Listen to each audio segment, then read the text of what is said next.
तो गाइस कैसे हैं आप सब लोग। रीइंकार्नेटेड के एपिसोड 161 के साथ हाजिर हूं। तो लास्ट एपिसोड के एंड पे हमने देखा था एरिना को सेटअप कर दिया गया है और डीमन क्वीन अपनी चेयर पर बैठकर कहती है तो फाइट को स्टार्ट किया जाए। तो बटलर जी जल्दी से आगे बढ़ता है और कहता है तो फिर ठीक है फाइट को स्टार्ट करो। सबसे पहले मू फैमिली का एक लड़का जिसका नाम मो हैंगजी होता है वो जल्दी से जाम करते हुए एरिना में आ जाता है और कहता है मेरा नाम मो हैंगजी है और मैं यहाँ पर सबसे पहले चैलेंज करने के लिए आया हूँ। दूसरी तरफ से एक लड़का आगे बढ़ता है। दूसरी तरफ से रॉयल फैमिली में जो 7th मास्टर्स की रैंकिंग है उस रैंकिंग में से इस लड़के का रैंक नंबर 4 है। तो ये लड़का यहाँ पर फाइट करने के लिए आया है मो फैमिली के मो हैंगजी को चैलेंज करने के लिए। तो रैंक 4 वहाँ पर आने के बाद हैंगजी से कहता है मुझे तुम्हारा नाम जानने की जरूरत नहीं है, तुमने तो ऐसे ही अपना नाम बता दिया क्योंकि मुझे इस बात से क्या फर्क पड़ता है क्योंकि तुम बहुत ही जल्दी यहाँ पर हारने वाली हो। तो तुम्हारा नाम जानकर मैं क्या करूंगा। यहाँ पर पहली स्ट्राइक तुम लगा सकते हो। कहीं लोग ये ना समझे कि मैंने तुम्हें यहाँ पर बुली किया इसी वजह से तुम मेरे ऊपर पहली स्ट्राइक लगाओ। मो हैंगजी भी इसकी बात सुनने के बाद काफी गुस्सा हो रहा है। क्या इसका मसला क्या है। ये तो बिल्कुल एक क्रीप है। रैंक 4 उसे कहता है लगता है कि मेरी बात सुनने के बाद भी तुम्हारे अंदर इतनी ज्यादा हिम्मत नहीं हो रही कि तुम आगे बढ़कर मेरे ऊपर अटैक कर सको। तुम तो बहुत ज्यादा कमजोर निकले। क्या हो गया, क्या तुम इतने ज्यादा डर चुके हो कि मेरी बात सुनने के बाद तुम अपनी तलवार भी नहीं निकाल पा रहे। मो हैंगजी उसे कहता है तुम्हारी हिम्मत कैसे हुई मेरी मो फैमिली को बहुत ज्यादा अंडर एस्टिमेट करने की। तुम मुझे कुछ ज्यादा ही अंडर एस्टिमेट कर रहे हो। अब देखो मैं तुम्हारे साथ क्या करता हूँ। और अपनी तलवार लेकर जल्दी से जंप करता है उसके ऊपर अटैक करने के लिए। रैंक 4 भी आगे जितना शुरू कर देता है और कहता है क्या वाकई में तुम्हें लगता है कि तुम मुझे हरा पाओगे। वो भी जल्दी से अपनी तलवार निकाल लेता है कि मो हैंगजी अपनी तलवार लेकर जंप करते हुए उसके ऊपर अटैक करने के लिए उसके करीब पहुंच जाता है। जैसे वो उसके करीब पहुंचता है फोर जल्दी से अपनी तलवार को घुमाता है उसकी तलवार के साथ अपनी तलवार को टकराता है। सिर्फ एक ही अटैक के साथ वो उसकी तलवार को भी तोड़ देता है। मो हैंगजी की चेस्ट के ऊपर एक बड़ा सा कट लगता है जिसकी वजह से वो पीछे की तरफ गिर जाता है। वो एरिना से पीछे बाहर जाकर गिरता है, काफी ज्यादा जख्मी भी हो जाता है। जबकि उसी वक्त मामा जी जल्दी से भागते हुए आगे बढ़ते हैं और जाकर हैंगजी को कहते हैं हैंगजी क्या तुम ठीक हो। हैंगजी कहता है मास्टर जी सारी की सारी मेरी गलती है, अपनी फैमिली का नाम खराब कर दिया। मामा जी उसे कहते हैं तुम्हें परेशान होने की जरूरत नहीं है। इस वक्त तुम्हें इस बारे में नहीं सोचना चाहिए बल्कि तुम्हें अपने बारे में सोचना चाहिए। पहले तुम्हारे जख्मों को हील करते हैं। और वो अपने मो हैंगजी को उठा लेते हैं और फर्स्ट ब्रदर से कहते हैं फर्स्ट ब्रदर प्लीज यहाँ पर आओ और इसकी हेल्प करो। जबकि रैंक 4 वहीं पर अरीना में खड़े होकर कहता है ये तो बहुत ज्यादा बेकार निकला, मैं तो बहुत ज्यादा डिसअपॉइंट हो गया। तो लगा था कि यहाँ पर मुझे 2-4 स्ट्राइक्स लगाने का मौका मिलेगा लेकिन एक ही स्ट्राइक में काम हो गया। चलो अब जल्दी से अगले कंपटीटर को यहाँ पर भेजो। अगला लड़का लियांग वैंग मेंशन से होता है जिसका नाम लियांग जियाओ होता है। लियांग जियाओ से कहता है तो अब मैं यहाँ पर तुम्हें चैलेंज करने के लिए आया हूँ। वहाँ पर चैलेंज करने के लिए आता है। नेक्स्ट सीन में दिखाते हैं रैंक 4 उसके ऊपर अटैक करता है और वो बेचारा पीछे की तरफ गिर जाता है और मैच को हार जाता है। उसके बाद युई वैंग मेंशन से युई चेन शी आता है, वो भी उसके साथ फाइट करने के लिए यहाँ पर आया है। साथ ही जी वैंग मेंशन से जी फैंग लड़का आता है। 4 लोग यहाँ पर इसे फाइट करने के लिए आते हैं। तो चारों लोग बड़ी आसानी के साथ उस लड़के के हाथों से हारे जाते हैं। रैंक 4 उन सभी को बड़ी आसानी से हरा देता है। तो युन फैमिली के एलाइज भी ये देखकर काफी ज्यादा घबरा जाते हैं और कहते हैं अब हमारा क्या होगा, हम लोग तो इस मैच को बड़ी आसानी से हारने वाले हैं। हमारे 12 में से 4 तो पहले ही हार चुके हैं। दूसरी साइड से भी बहुत ज्यादा स्ट्रॉन्गेस्ट वॉरियर्स का आना बाकी है। सिर्फ उन्होंने सिर्फ एक ही कंपटीटर को वहाँ पर अरीना में भेजा है। नेक्स्ट फाइट में जैन फैमिली का लड़का वहाँ पर आता है। जैन फैमिली जो कि स्पीयर फैमिली है वो लड़का अपना स्पीयर लेकर वहाँ पर एंटर होता है। वो उसे कहता है मेरा नाम जैन सेनकोंग है, प्लीज मुझे इनलाइटन करो। चलो यहाँ पर फाइट करते हैं और देखते हैं कि कौन किससे ज्यादा स्ट्रॉन्ग है। रैंक 4 भी काफी ज्यादा एक्साइटेड हो जाता है और कहता है तो फाइनली यहाँ पर कोई तो ऐसा आया जिससे मैं फाइट कर सकता हूँ। लगता है कि तुम्हारे खिलाफ मैं 2 स्ट्राइक्स तो लगा पाऊंगा। कल से स्पीयर फैमिली के स्पीयर यंग मास्टर के साथ फाइट करना चाहता था। यंग मास्टर जैन अपना स्पीयर लेकर उसके ऊपर अटैक करने के लिए आगे बढ़ता है। जबकि रैंक 4 भी जल्दी से अपनी तलवार बाहर निकाल लेता है और उसे कहता है जल्दी से यहाँ पर आओ और मैं तुम्हें दिखाता हूँ कि असली तलवारबाजी क्या होती है। तुम्हें लगता है कि तुम एक स्पीयर मैन हो, तुम्हारी स्पीयर फैमिली सबसे बेस्ट है। वो अपनी तलवार के साथ उसके स्पीयर को ब्लॉक कर रहा होता है। जबकि यंग मास्टर जैन अपने स्पीयर को घुमाते हुए इसके ऊपर अटैक करता है तो वो जल्दी से जंप करते हुए पीछे की तरफ फट जाता है। फिर साथ ही ऊपर की तरफ जंप करते हुए अपनी तलवार के साथ ऊपर से उसके ऊपर अटैक करता है। उसका अटैक काफी ज्यादा पावरफुल होता है। यंग मास्टर जैन अपने भाले को सामने की तरफ करते हुए इसकी तलवार के अटैक को वहाँ पर ब्लॉक करता है लेकिन काफी जबरदस्त एनर्जी निकलती है। मास्टर जैन भी पीछे की तरफ फट जाता है। रैंक 4 से कहता है मुझे तो यकीन नहीं हो रहा कि तुमने मेरे अटैक को यहाँ पर ब्लॉक कर लिया, तो वाकई में मुझसे फाइट करने के लायक हो। तो यंग मास्टर जैन फिर से जंप करते हुए अपने भाले को घुमाते हुए इसके ऊपर अटैक करने के लिए आगे बढ़ता है लेकिन रैंक 4 उसके सामने से गायब हो जाता है। वो सामने की तरफ देख रहा होता है कि अब ये कहाँ पर चला गया। पीछे की तरफ घूमता है तो वो पीछे भी नहीं होता। वो अपने आसपास देखता है लेकिन वो कहीं पर भी नहीं होता। जबकि हमारा जाउची उसे देख रहा होता है। जाउची दूर से कहता है वो ऊपर वाली साइड पर है और ऊपर वाली साइड से नीचे की तरफ उसके ऊपर अटैक करने लगता है। जबकि हमारा यंग मास्टर जैन आगे से मुस्कुराना शुरू कर देता है और कहता है मुझे पहले से पता था कि तुम ऊपर से ही अटैक करोगे, तो यही चाहता था कि तुम ऊपर से अटैक करो। और वो अपने भाले को पकड़ता है, एक स्पेशल फॉर्मेशन को एक्टिवेट करता है। वहाँ पर अपनी स्पेशल फॉर्मेशन डोमेन को एक्टिवेट करता है तो वो लड़का भी काफी ज्यादा घबरा जाता है। यानी कि रैंक 4 वो कहता है अब ये यहाँ पर कौन सी स्पेशल फॉर्मेशन को एक्टिवेट कर रहा है। उसे कहता है जी तुम क्या कर रहे हो। यंग मास्टर जैन उसे कहता है जल्दी तुम्हें पता चल जाएगा। उसकी फॉर्मेशन के सेंटर में से बहुत सारे स्पीयर्स निकलना स्टार्ट होती हैं। वो बहुत सारे स्पीयर्स फॉर्मेशन है ये क्योंकि एक स्पीयर फॉर्मेशन है इसीलिए ग्राउंड के अंदर से बहुत सारे स्पीयर्स निकलते हैं। सारे स्पीयर उड़ते हुए रैंक 4 के ऊपर अटैक करने के लिए आगे बढ़ते हैं। रैंक 4 के फादर भी ये देखकर काफी ज्यादा घबरा जाते हैं कि कहीं उसके बेटे को नुकसान न पहुंचे। वो सारे स्पीयर जब ऊपर जाकर उसके साथ टकराते हैं तो वो अपनी तलवार को घुमाते हुए सारे के सारे स्पीयर्स को डिस्ट्रॉय कर देता है। तो सारे स्पीयर्स को डिस्ट्रॉय करने के बाद हंसना शुरू कर देता है और उसे कहता है क्या लगा था कि तुम्हारा इस तरह का अटैक तुम्हें फायदा देगा और मेरे खिलाफ तुम इसको यूज कर पाओगे। कि उसी वक्त यंग मास्टर जैन फिर से ग्राउंड के अंदर से बहुत सारे स्पीयर्स को निकाल लेता है और उसे कहता है अभी ये खत्म नहीं हुआ। और वो बहुत सारे स्पीयर्स फिर से इसके ऊपर अटैक करने के लिए आगे बढ़ते हैं। फॉर भी इस बात से काफी ज्यादा हैरान होता है और कहता है इसने तो फिर से ग्राउंड के अंदर से बहुत सारे स्पीयर्स निकाल लिए। मास्टर जैन उसे कहता है यहाँ पर कुछ भी इम्पॉसिबल नहीं है, ये मेरी राम है क्योंकि मैंने यहाँ पर एक बड़ी सी फॉर्मेशन डोमेन को एक्टिवेट किया है। ये स्पीयर डोमेन है, तुम स्पीयर डोमेन के अंदर रहोगे और मेरे पास एनर्जी रहेगी। मैं यहाँ पर काउंटलेस नंबर के स्पीयर्स को निकाल सकता हूँ लेकिन ये स्पीयर कभी भी खत्म नहीं होंगे। तो बार बार उन स्पीयर्स के साथ उसके ऊपर अटैक कर रहा होता है। रैंक 4 से कहता है तुम अपनी एबिलिटी में कुछ ज्यादा ही कॉन्फिडेंट हो, अभी देखो मैं क्या करता हूँ। और वो तलवार लेकर उसके करीब पहुंच जाता है ताकि उसके ऊपर अटैक कर सके। लेकिन उस स्पीयर क्योंकि बहुत ज्यादा होते हैं उनमें से एक स्पीयर उसकी गाल के ऊपर लगता है जिससे उसका ब्लड निकलना शुरू हो जाता है। वो अपनी आंखों का कलर ब्लैक करता है और अपनी पावर्स को एक्टिवेट करता है। ये इसकी ब्लड लाइन की पावर है जो कि रॉयल फैमिली से मिली है। रैंक 4 नीचे उतरने के बाद यंग मास्टर जैन से कहता है तुम्हें अपने बारे में बहुत ज्यादा प्राउड फील करना चाहिए कि तुमने इस काउंटी किंग को यहाँ पर ब्लड डोमेन की पावर को यूज करने पर मजबूर कर दिया है। तो वो अपनी ब्लड डोमेन की पावर को यूज करता है तो वो सारे स्पीयर उसकी बॉडी के साथ टकराकर वहीं पर टूटना शुरू हो जाते हैं। मास्टर जैन उसे कहता है तुम्हें क्या लगता है कि सिर्फ और सिर्फ तुम्हारे पास ही ब्लड डोमेन की पावर है, इस तरह की ट्रिक्स तुम ही यूज कर सकते हो। वो भी अपने चेहरे के ऊपर लगे हुए ब्लड को अपनी उंगली के ऊपर लगाता है और उंगली के साथ ही वो उसे अपने स्पीयर के ऊपर लगा देता है। जब वो अपने स्पीयर के ऊपर अपना ब्लड लगाता है अपनी स्पीयर को उसके साथ मर्ज कर लेता है जहाँ पर उसने अपने ब्लड एसेंस को यूज किया है। ब्लड एसेंस की वजह से अब उसकी भाले की पावर बहुत ज्यादा हो गई है। जल्दी से आगे बढ़ता है और उसकी तलवार के साथ जाकर अपने भाले को टकराता है। वहाँ पर एक जबरदस्त धमाका होता है। धमाके के बाद दिखाते हैं वो दोनों ही जख्मी होकर पीछे की तरफ गिर जाते हैं। दोनों ही अरीना के सेंटर से बाहर निकल जाते हैं। इस तरह इन दोनों का मैच यहाँ पर ड्रा हो जाता है। तो अंजलि उन सभी लोगों से कहते हैं तो ये वाला मैच एक ड्रा हो चुका है, तो चलो जल्दी से नेक्स्ट राउंड के लिए दोनों अपनी अपनी तरफ से नए कंपटीटर्स को यहाँ पर भेजो। नेक्स्ट मैच में दोनों तरफ से एक मेंबर को भेजा जाता है। एक तरफ ये सफेद बालू वाला है जो कि हमारी दूसरी फैमिली से आया है, यानी कि दुश्मन की फैमिली से, और दूसरी तरफ ये छोटा लड़का है जो कि हमारी जैन फैमिली से आया है। जैन फैमिली वालों की साइड से जो लड़का आया है उसके पास तो जीतने का कोई चांस नहीं है, क्योंकि दूसरी वाली साइड से जो लड़का है वो रॉयल फैमिली से और उसके पास ब्लड लाइन की पावर्स भी है। लड़का हमारे इस लड़के को बड़ी आसानी से हरा देता है। उसके बाद हमारे जाउची की बारी आती है। जाउची जब अरीना में आता है तो वो सफेद बालू वाला लड़का उसे कहता है तुम्हारी हिम्मत कैसे हुई अरीना में आने की, तो सिर्फ एक स्काई परफॉर्म राउंड के एक्सपर्ट हो जबकि मैं कैंपर परफॉर्म राउंड पे हूँ, तो जहाँ पर होना भी नहीं चाहिए। क्या तुम्हें अंदाजा भी है कि दोनों में कितना बड़ा डिफरेंस है कि तुम्हारी जून फैमिली में और कोई भी नहीं बचा। जाउची से कहता है ऐसी बात नहीं है, हमारी जून फैमिली में वैसे तो बहुत सारे यंगस्टर्स हैं लेकिन किसी पावरफुल को यहाँ पर भेजने की जरूरत ही क्या है, जबकि एक स्काई परफॉर्म राउंड का एक्सपर्ट तुम्हें आसानी के साथ हरा सकता है। जबकि वो लड़का आगे से हंसना शुरू कर देता है और कहता है तुम्हारा ये जोक बिल्कुल भी फनी नहीं था। जाउची से कहता है लगता है कि तुम्हें मेरे जोक के ऊपर ज्यादा हंसी नहीं आई, तो फिर ठीक है, वैसे भी थोड़ी देर के बाद तुम यहाँ से रोते हुए बाहर जाने वाले हो तो तुम्हें काफी ज्यादा अच्छा महसूस होगा। हमारा जाउची यहाँ पर अपनी लाइटनिंग मिराज टेक्निक को यूज करते हुए बड़ी स्पीड के साथ उसके सामने से गायब हो जाता है। वो कहता है ये कहाँ पर चला गया, ये लड़का तो बहुत ज्यादा फास्ट है। वो अपने आसपास देख रहा था क्योंकि वो एम्परर परफॉर्म राउंड का एक्सपर्ट है, इसी वजह से वो उसकी मूवमेंट्स को ट्रैक तो कर ही सकता है। उसे लगता है कि जाउची सामने की तरफ अपीयर होने वाला है। वो जंप करते हुए जल्दी से अपने पंच को रेडी करता है और कहता है मुझे पता था कि तुम यहीं पर अपीयर होगे। तो सामने की तरफ जब पंच मारता है तो वो सिर्फ और सिर्फ एक लाइटनिंग मिराज होता है। जाउची वहाँ पर नहीं होता, वो सिर्फ एक शैडो होता है। वहाँ से वो सफेद बाल वाला लड़का भी काफी हैरान हो जाता है कि ये क्या हुआ, वो तो यहाँ पर था ही नहीं। जाउची उसके पीछे वाली साइड पर आता है, कंधे पे हाथ रखता है और कहता है ओए बड़े बंदर तुम कहाँ पर देख रहे हो। लड़का जल्दी से पीछे की तरफ घूमता है और पीछे वाली साइड पर जाउची को एक जबरदस्त पंच मारता है। जैसे वो जाउची को पंच मारने लगता है जाउची उसकी थोड़ी के नीचे एक जबरदस्त पंच मारता है और कहता है क्या तुम मुझे हिट करना चाहते हो। इससे वो लड़का पीछे उड़ता हुआ काफी दूर तक जाकर गिरता है। जाउची उसे कहता है प्लीज मुझे माफ करना, लेकिन इस तरह कोई भी मुझे पंच नहीं मार सकता, हर किसी को ये मौका नहीं मिलता। यहाँ पर जो एल्डर्स होते हैं वो देखकर काफी हैरान हो रहे होते हैं। वो लोग कहते हैं ये लड़का स्काई परफॉर्म राउंड के पीक पर है, जबकि दूसरा लड़का जिससे ये फाइट कर रहा है वो एम्परर परफॉर्म राउंड के 5th लेवल पर है। इन दोनों का आपस में कोई मैच है ही नहीं। उनमें से कुछ लोग हमारे जाउची के बारे में जानना चाहते हैं कि अब ये लड़का कौन है और ये जुन फैमिली की तरफ से फाइट क्यों कर रहा है। उनमें से एक लड़का कहता है मैंने सुना है कि ये यंग मास्टर किंग होंग का बेटा है। वो सफेद बालू वाला लड़का जब देखता है कि उसे मार पा रही है वो जल्दी से अपनी ब्लड डोमेन की पावर को एक्टिवेट करने लगता है और कहता है मैं तुम्हें मार डालूंगा, लेकिन हमारा जाउची उसे मौका ही नहीं देता। वो उसी वक्त उसके सामने अपीयर होता है और उसके मुंह पर एक जबरदस्त किक मारता है। इसी एक किक के साथ ही वो उसे उठाकर अरीना से बाहर फेंक देता है, तो वो अरीना से बाहर जाकर गिरता है। हीलियन पैंग से देखकर बहुत ज्यादा हैरान हो जाते हैं कि ये लड़का कैसे हार गया, जबकि ड्यूक हुआ उसे कहते हैं शांत हो जाओ, तुम्हें परेशान होने की जरूरत नहीं है, ये तो सिर्फ 2 ही हार है और वैसे भी अभी हमारे नंबर 1 डिसाइपल्स ने तो फाइट की ही नहीं। यहाँ पर हम लोग अपनी एपिसोड 161 का एंड करेंगे। तो नेक्स्ट एपिसोड में देखेंगे क्या हमारा जाउची आगे की सारी फाइट्स को भी जीत पाएगा। एपिसोड की एक्सप्लेनेशन अच्छी लगी हो तो कमेंट करके जरूर बताइएगा। चैनल को सब्सक्राइब कर दे, वीडियो को लाइक और शेयर कर दे। शुक्रिया।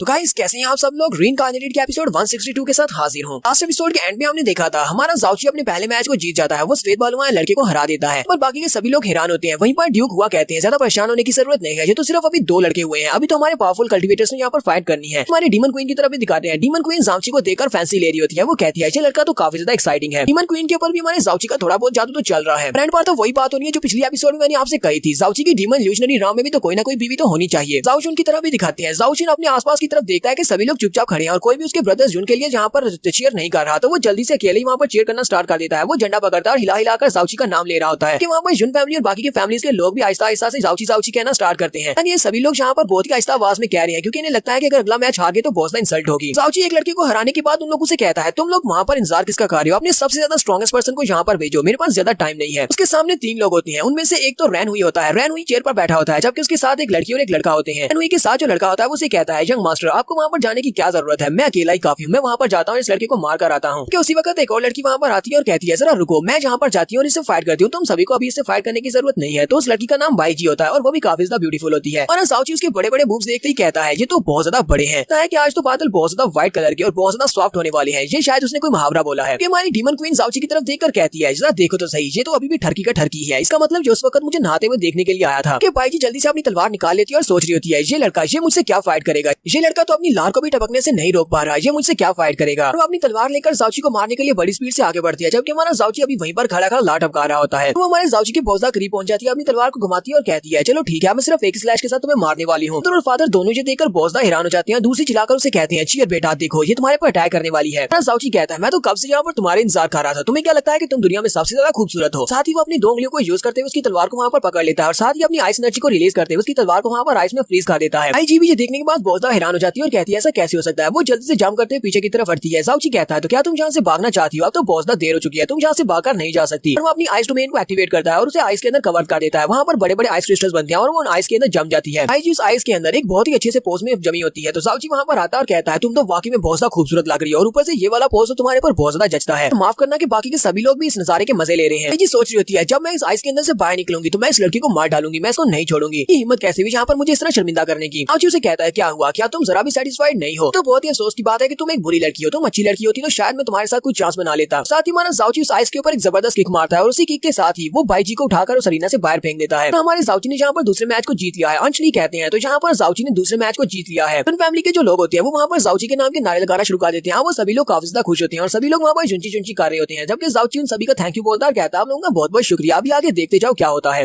हुईरेन कहता है ये लड़का तो कुछ ज्यादा ही एरोगेंट है और ऊपर से स्ट्रॉन्ग भी है, हालांकि ये सिर्फ और सिर्फ स्काई परफॉर्म राम में है। उसके साथ वाली लड़की कहती है इसने एक ही रो में दो ओवरलॉर्ड्स को हरा दिया, यानी कि दो एम्परर परफॉर्म राम के एक्सपर्ट्स को हरा दिया है। ये कितना ही स्ट्रॉन्ग क्यों ना हो, ये है तो सिर्फ और सिर्फ स्काई परफॉर्म राम का एक्सपर्ट ही। तो उनके साथ जो तीसरा होता है वो कहता है तुम दोनों देखते जाओ, अब आगे मेरी बारी है, देखना मैं कैसे इसको टॉर्चर करता हूँ। तो लड़का वहाँ पर अरीना में आता है, कहता है मेरा नाम ज्यू फैंग ज्यू है, मैं ज्यू फैंग फैमिली से यंग मास्टर हूँ और तुमसे यहाँ पर फाइट करने के लिए आया हूँ। साथ ही वो अपनी तलवार भी निकाल लेता है। तो जाउची उसकी तरफ देखते ही कहता है तो तुम ज्यू फैंग ज्यू फैमिली से हो, मैंने सुना है कि तुम ज्यू फैंग ज्यू फैमिली के यंग मास्टर और तुम्हारे पास जो स्पेशल बॉडी है उसे 9 पॉइजन स्पेशल बॉडी कहा जाता है। ज्यू फैंग ज्यू से कहता है जबकि तुम्हें पता है कि मेरे पास 9 पॉइजन बॉडी है तो फिर तुम्हें अभी से गिव अप कर देना चाहिए, इससे पहले कि तुम्हें बहुत ही दर्दनाक मौत मिले। जाउची से कहता है नहीं नहीं नहीं, मेरा मतलब ये नहीं था, तुम्हें क्या लगता है कि तुम्हारे पास 9 पॉइजन बॉडी है, तुम्हें जहाँ पर तुमसे डर कर हार जाऊंगा, मैं जहाँ पर गिव अप करूंगा तो इससे तो तुम्हारी प्राइड कम हो जाएगी, इसलिए हम दोनों यहाँ पर फाइट करते हैं और फाइट के बाद तो मुझे बड़ी बुरी तरह से हराना। फैंग ज्यू से कहता है हाँ मेरा प्लान तो शुरुआत से यही है, चलो फिर देखते हैं कि कौन यहाँ पर इस फाइट को जीतता है। साथ ही ज्यू फैंग ज्यू अपनी तलवार को घुमाते हुए हमारे जाउची के ऊपर अटैक कर देता है कि हमारा जाउची वहीं से पीछे की तरफ जंप करते हुए उसकी स्ट्राइक के अटैक को आसानी से अवॉइड कर लेता है। वो से कहता है इतनी स्ट्रेंथ काफी नहीं है मुझे मारने के लिए। ज्यू फैंग ज्यू से कहता है अभी तो मैंने शुरुआत की है, देखते जाओ अभी आगे आगे होता है क्या, देखते हैं कब तक तुम मेरे अटैक्स को डॉज कर पाते हो। और साथ ही वो अपनी तलवार को ऊपर की तरफ उठाता है और उसके अंदर से बहुत सारी एनर्जी निकल रही होती है। तो वो अपनी एनर्जी के साथ वहाँ पर एक स्पेशल टॉर्नेडो बनाता है, वो सारा टॉर्नेडो एनर्जी का बना होता है और वहाँ पर एक जबरदस्त धमाका होता है। साथ ही वो अपनी बॉडी के अंदर से काफी सारा पॉइजन निकालता है और अपनी एनर्जी के साथ मिक्स कर देता है और वहाँ पर अपनी एनर्जी से बना हुआ एक बड़ा सा स्नेक बना देता है। यानी ये एक बड़ा सा स्नेक है या फिर एक ड्रैगन है, जो भी है वो काफी ज्यादा बड़ा होता है। तो हमारे जाउची के सामने खड़ा होता है, जबकि हमारी डीमन क्वीन भी इसी तरफ देख रही होती है। डीमन क्वीन कहती है इस लड़के के पास जो 9 पॉइजन एम्परर बॉडी है ये काफी ज्यादा स्पेशल है, ये लड़का काफी ज्यादा स्पेशल है, लेकिन अफसोस मैं इसको फ्यूचर के लिए यूज नहीं कर सकती। फैंग ज्यू अपने ड्रैगन को अपीयर करने के बाद कहता है चलो देखते हैं आप तो मेरी स्ट्राइक को कैसे अवॉइड कर पाते हो। अपने ड्रैगन के साथ हमारे जाउची के ऊपर अटैक करता है। अंदर फादर से कहती है किंग होंग अगर यहाँ पर कुछ भी बुरा हुआ तो मैं चाहती हूँ कि जल्दी से जल्दी एक्ट किया जाए, हम दोनों वहाँ पर जाएंगे और जाकर अपने बेटे को बचा लेंगे। तो उसे कहते हैं हाँ क्यों नहीं, मैं रेडी हूँ, जैसे ही कुछ बुरा होगा मैं अपने बेटे को बचाने के लिए वहाँ पर जरूर जाऊंगा, चाहे हमें यहाँ पर रूल्स कोई क्यों ना तोड़ना पड़े। लंबे अरसे के बाद हमारा बेटा हमें वापस मिला है। तो जाउची इस पॉइजनस ड्रैगन की तरफ देखता है और कहता है तुम्हारा ड्रैगन तो पॉइजन का बना हुआ है, तो बहुत ज्यादा डर रहा हूँ। लेकिन साथ ही वो अपनी हिमली पॉइजनस बीड को एक्टिवेट करता है और कहता है मेरे पास इससे निपटने का तरीका है, क्योंकि उसके पास तो हिमली पॉइजनस बीड है, कोई भी दुनिया का पॉइजन उसके ऊपर काम नहीं कर सकता। तो जाउची जल्दी से जंप करते हुए उस ड्रैगन के सामने चला जाता है और उसे कहता है इवल क्रीचर तुम्हें क्या लगता है कि तुम इस लॉर्ड के सामने टिकने के लायक हो। साथ ही उसे कहता है क्या तुम मेरे एक पंच को खा सकते हो, और वो उसे एक जबरदस्त पंच मारने के लिए आगे बढ़ता है, जबकि वो ड्रैगन अपना मुंह खोलता है और मुंह से काफी सारी एनर्जी बीम छोड़ता है। जाउची कहता है लगता है कि तुम ऐसे नहीं मारने वाले, और वो भी बड़ी स्पीड से आगे बढ़ता है और उसे पंच मारता है। तो जाउची उसे पंच मारते हुए उसके मुंह के अंदर चला जाता है और उसके मुंह के अंदर से पंच मारते हुए दूसरी साइड से बाहर निकल जाता है। इस तरह वो ड्रैगन की बॉडी के अंदर एक सुराख कर देता है, लेकिन वो ड्रैगन क्योंकि एनर्जी से बना हुआ है इसी वजह से वो ड्रैगन दोबारा से अपने आप को रीशेप कर सकता है। ज्यू फैंग ज्यू जाउची से कहता है तुम तो अपनी जीत को लेकर काफी ज्यादा कॉन्फिडेंट लग रहे हो, लेकिन तुम्हें किसने कह दिया कि मैं अभी तक हारा हूँ, तक मेरे पास मेरी एनर्जी बाकी है, तब तक मैं अपने ड्रैगन को दोबारा से रीअपीयर कर सकता हूँ। अपनी एनर्जी को यूज करते हुए दोबारा से अपने ड्रैगन को स्ट्रेंथन करने की कोशिश करता है, लेकिन साथ ही वो बहुत ज्यादा हैरान हो जाता है क्योंकि उसका ड्रैगन वहाँ से गायब हो चुका होता है। वो कहता है मेरा ड्रैगन कहाँ पर चला गया, मेरा पॉइजनस ड्रैगन। जाउची अपने हाथ को सामने करते हुए अपने पॉइजनस बीड के अंदर सारे के सारे ड्रैगन वाले पॉइजन को एब्जॉर्ब कर लेता है। पर एनर्जी से बना हुआ जितना बड़ा पॉइजनस ड्रैगन होता है वो सारे के सारे को अपने हिमालय पॉइजनस बीड में एब्जॉर्ब कर लेता है और उसके बाद कहता है चलो अब यहाँ पर फायर को यूज किया जाए। तो वो फिनिक्स फायर को एक्टिवेट करता है, अपनी फिनिक्स फायर के साथ उसके ऊपर अटैक करता है ज्यू फैंग ज्यू के ऊपर। ज्यू फैंग ज्यू से कहता है मुझे तो नहीं पता कि तुमने यहाँ पर कौन सी ट्रिक को यूज करते हुए मेरे पॉइजनस ड्रैगन को यहाँ से डिसअपीयर कर दिया, लेकिन अगर तुम इस तरह की कोई कमजोर सी ट्रिक मेरे ऊपर यूज करोगे तो ये काम नहीं आएगी। तुम्हारी फायर मेरे खिलाफ बिल्कुल भी काम नहीं कर सकती क्योंकि मैं एम्परर परफॉर्म राम का एक्सपर्ट हूँ, तुम्हारी फायर मेरे खिलाफ कुछ भी नहीं कर पाएगी। अपनी तलवार को घुमाते हुए जाउची की फायर को वहाँ पर काट देता है। उसे लगता है कि उसने जाउची की फ्लेम्स को वहाँ पर डिसअपीयर कर दिया है। वो उसे कहता है स्काई परफॉर्म राम के एक्सपर्ट की क्रिएट की हुई फायर बहुत ज्यादा कमजोर होती है, इसलिए इससे ज्यादा कुछ नहीं हो सकता था। जाउची से कहता है तुम्हें किसने कह दिया कि वो फायर डिसअपीयर हुई है। तो जाउची वहीं से अपनी फायर को दोबारा से कंट्रोल करता है और वो फायर उसकी तलवार के इर्द-गिर्द घूमते हुए उसकी पूरी बॉडी को कवर कर लेती है। जाओची उसे कहता है चलो मैं तुम्हें यहाँ पर कुछ बहुत ज्यादा अमेजिंग दिखाता हूँ। उसकी पूरी बॉडी फायर के साथ कवर हो जाती है और बेचारा वहीं पर जल जाता है। ऐसे भी वहाँ पर जल रहा था उसी वक्त उसके फादर वहाँ पर आ जाते हैं। उसके फादर अपनी पावर्स को यूज करते हुए उसके इर्द-गिर्द एक बैरियर बनाते हैं। जाओची कहता है पैट्रिया ज्यू फेंग तो आप तो खुद यहाँ पर अरीना में आ चुके हैं, तो इसका मतलब ये है कि आप लोग इस मैच को हार चुके हैं। पैट्रिया ज्यू फेंग आप स्पेशली यहाँ पर अपने बच्चे को बचाने के लिए यहाँ पर आए, इसका मतलब यही है कि आपका बेटा और आप दोनों इस मैच को हार चुके हैं। वो भी इस बात से काफी ज्यादा गुस्सा होते हैं। बैरियर को हटाने के बाद अपने बेटे के चेहरे पर एक जबरदस्त थप्पड़ मारते हैं और उसे कहते हैं तुमने हमारे ज्यू फेंग फैमिली का नाम खराब कर दिया, चलो जल्दी से यहाँ से दफा हो, अरीना में क्यों खड़े हो। बटलर लियोन सभी लोगों से कहते हैं तो यहाँ पर जुनची ने अपने तीसरे मैच को भी जीत लिया है, जल्दी से यहाँ पर अगले मैच को स्टार्ट किया जाए, नेक्स्ट कम्पिटिटर जल्दी से यहाँ पर आ जाओ। जुनजा और उसके बाकी के सभी साथी वहाँ पर अभी भी जाओची के नाम के नारे लगा रही होती है, जबकि डीमन क्वीन कहती है हालांकि ये लड़का काफी ज्यादा ठरकी है लेकिन इसके पास बहुत सारे सरप्राइजेस हैं, अभी भी इसने अपनी पावर को छुपा कर रखा हुआ है। हमारे जाओची की नेक्स्ट फाइट एक लड़की के साथ होती है जो कि वहाँ पर हुई रैन के साथ खड़ी थी। उस लड़की का नाम सी जैंग जानवू होता है। इस लड़की जानवू के पास उसका स्पेशल वेपन है वो एक हंटर होता है और जो फायर यूजर है वहाँ पर आती है और कहती है ये सभी कमजोर लोग एक कमजोर से स्काई परफॉर्म राउंड के एक्सपर्ट को नहीं हरा पाए, मैं इन सभी को दिखाती हूँ कि कैसे अटैक किया जाता है। वो हमारे जाओची से कहती है तुम पहले अटैक करो, मैं तुम्हारी सीनियर हूँ, कहीं लोग ये ना कहें कि मैं तुम्हें बुली कर रहा हूँ। जाओची से कहता है क्या तुम वाकई में श्योर हो। जानवू से कहती है तुमने जहाँ पर कुछ लूजर्स को क्या हरा दिया, तुम्हें क्या लगता है कि तुम मुझसे फाइट करने के लायक हो। जाओची कहता है हालांकि तुम भी दिखने में बहुत ज्यादा खूबसूरत हो लेकिन तुम्हारा मुंह कुछ ज्यादा ही जलता है और तुम भी बुरी हो, बड़ी अफसोस की बात है। जाओची से कहता है चलो फिर ठीक है, अब जबकि तुमने खुद ही जहाँ पर कहा है कि मैं पहला अटैक करूँ तो पहला अटैक मैं ही करता हूँ और हमारा जाओची बड़ी स्पीड से उसके ऊपर अटैक करने के लिए आगे बढ़ता है। यहाँ पर हम लोग अपनी एपिसोड 162 का एंड करेंगे। एपिसोड की एक्सप्लेनेशन अच्छी लगी हो तो कमेंट करके जरूर बताइएगा, चैनल को सब्सक्राइब कर दें, वीडियो को लाइक और शेयर कर दें, शुक्रिया।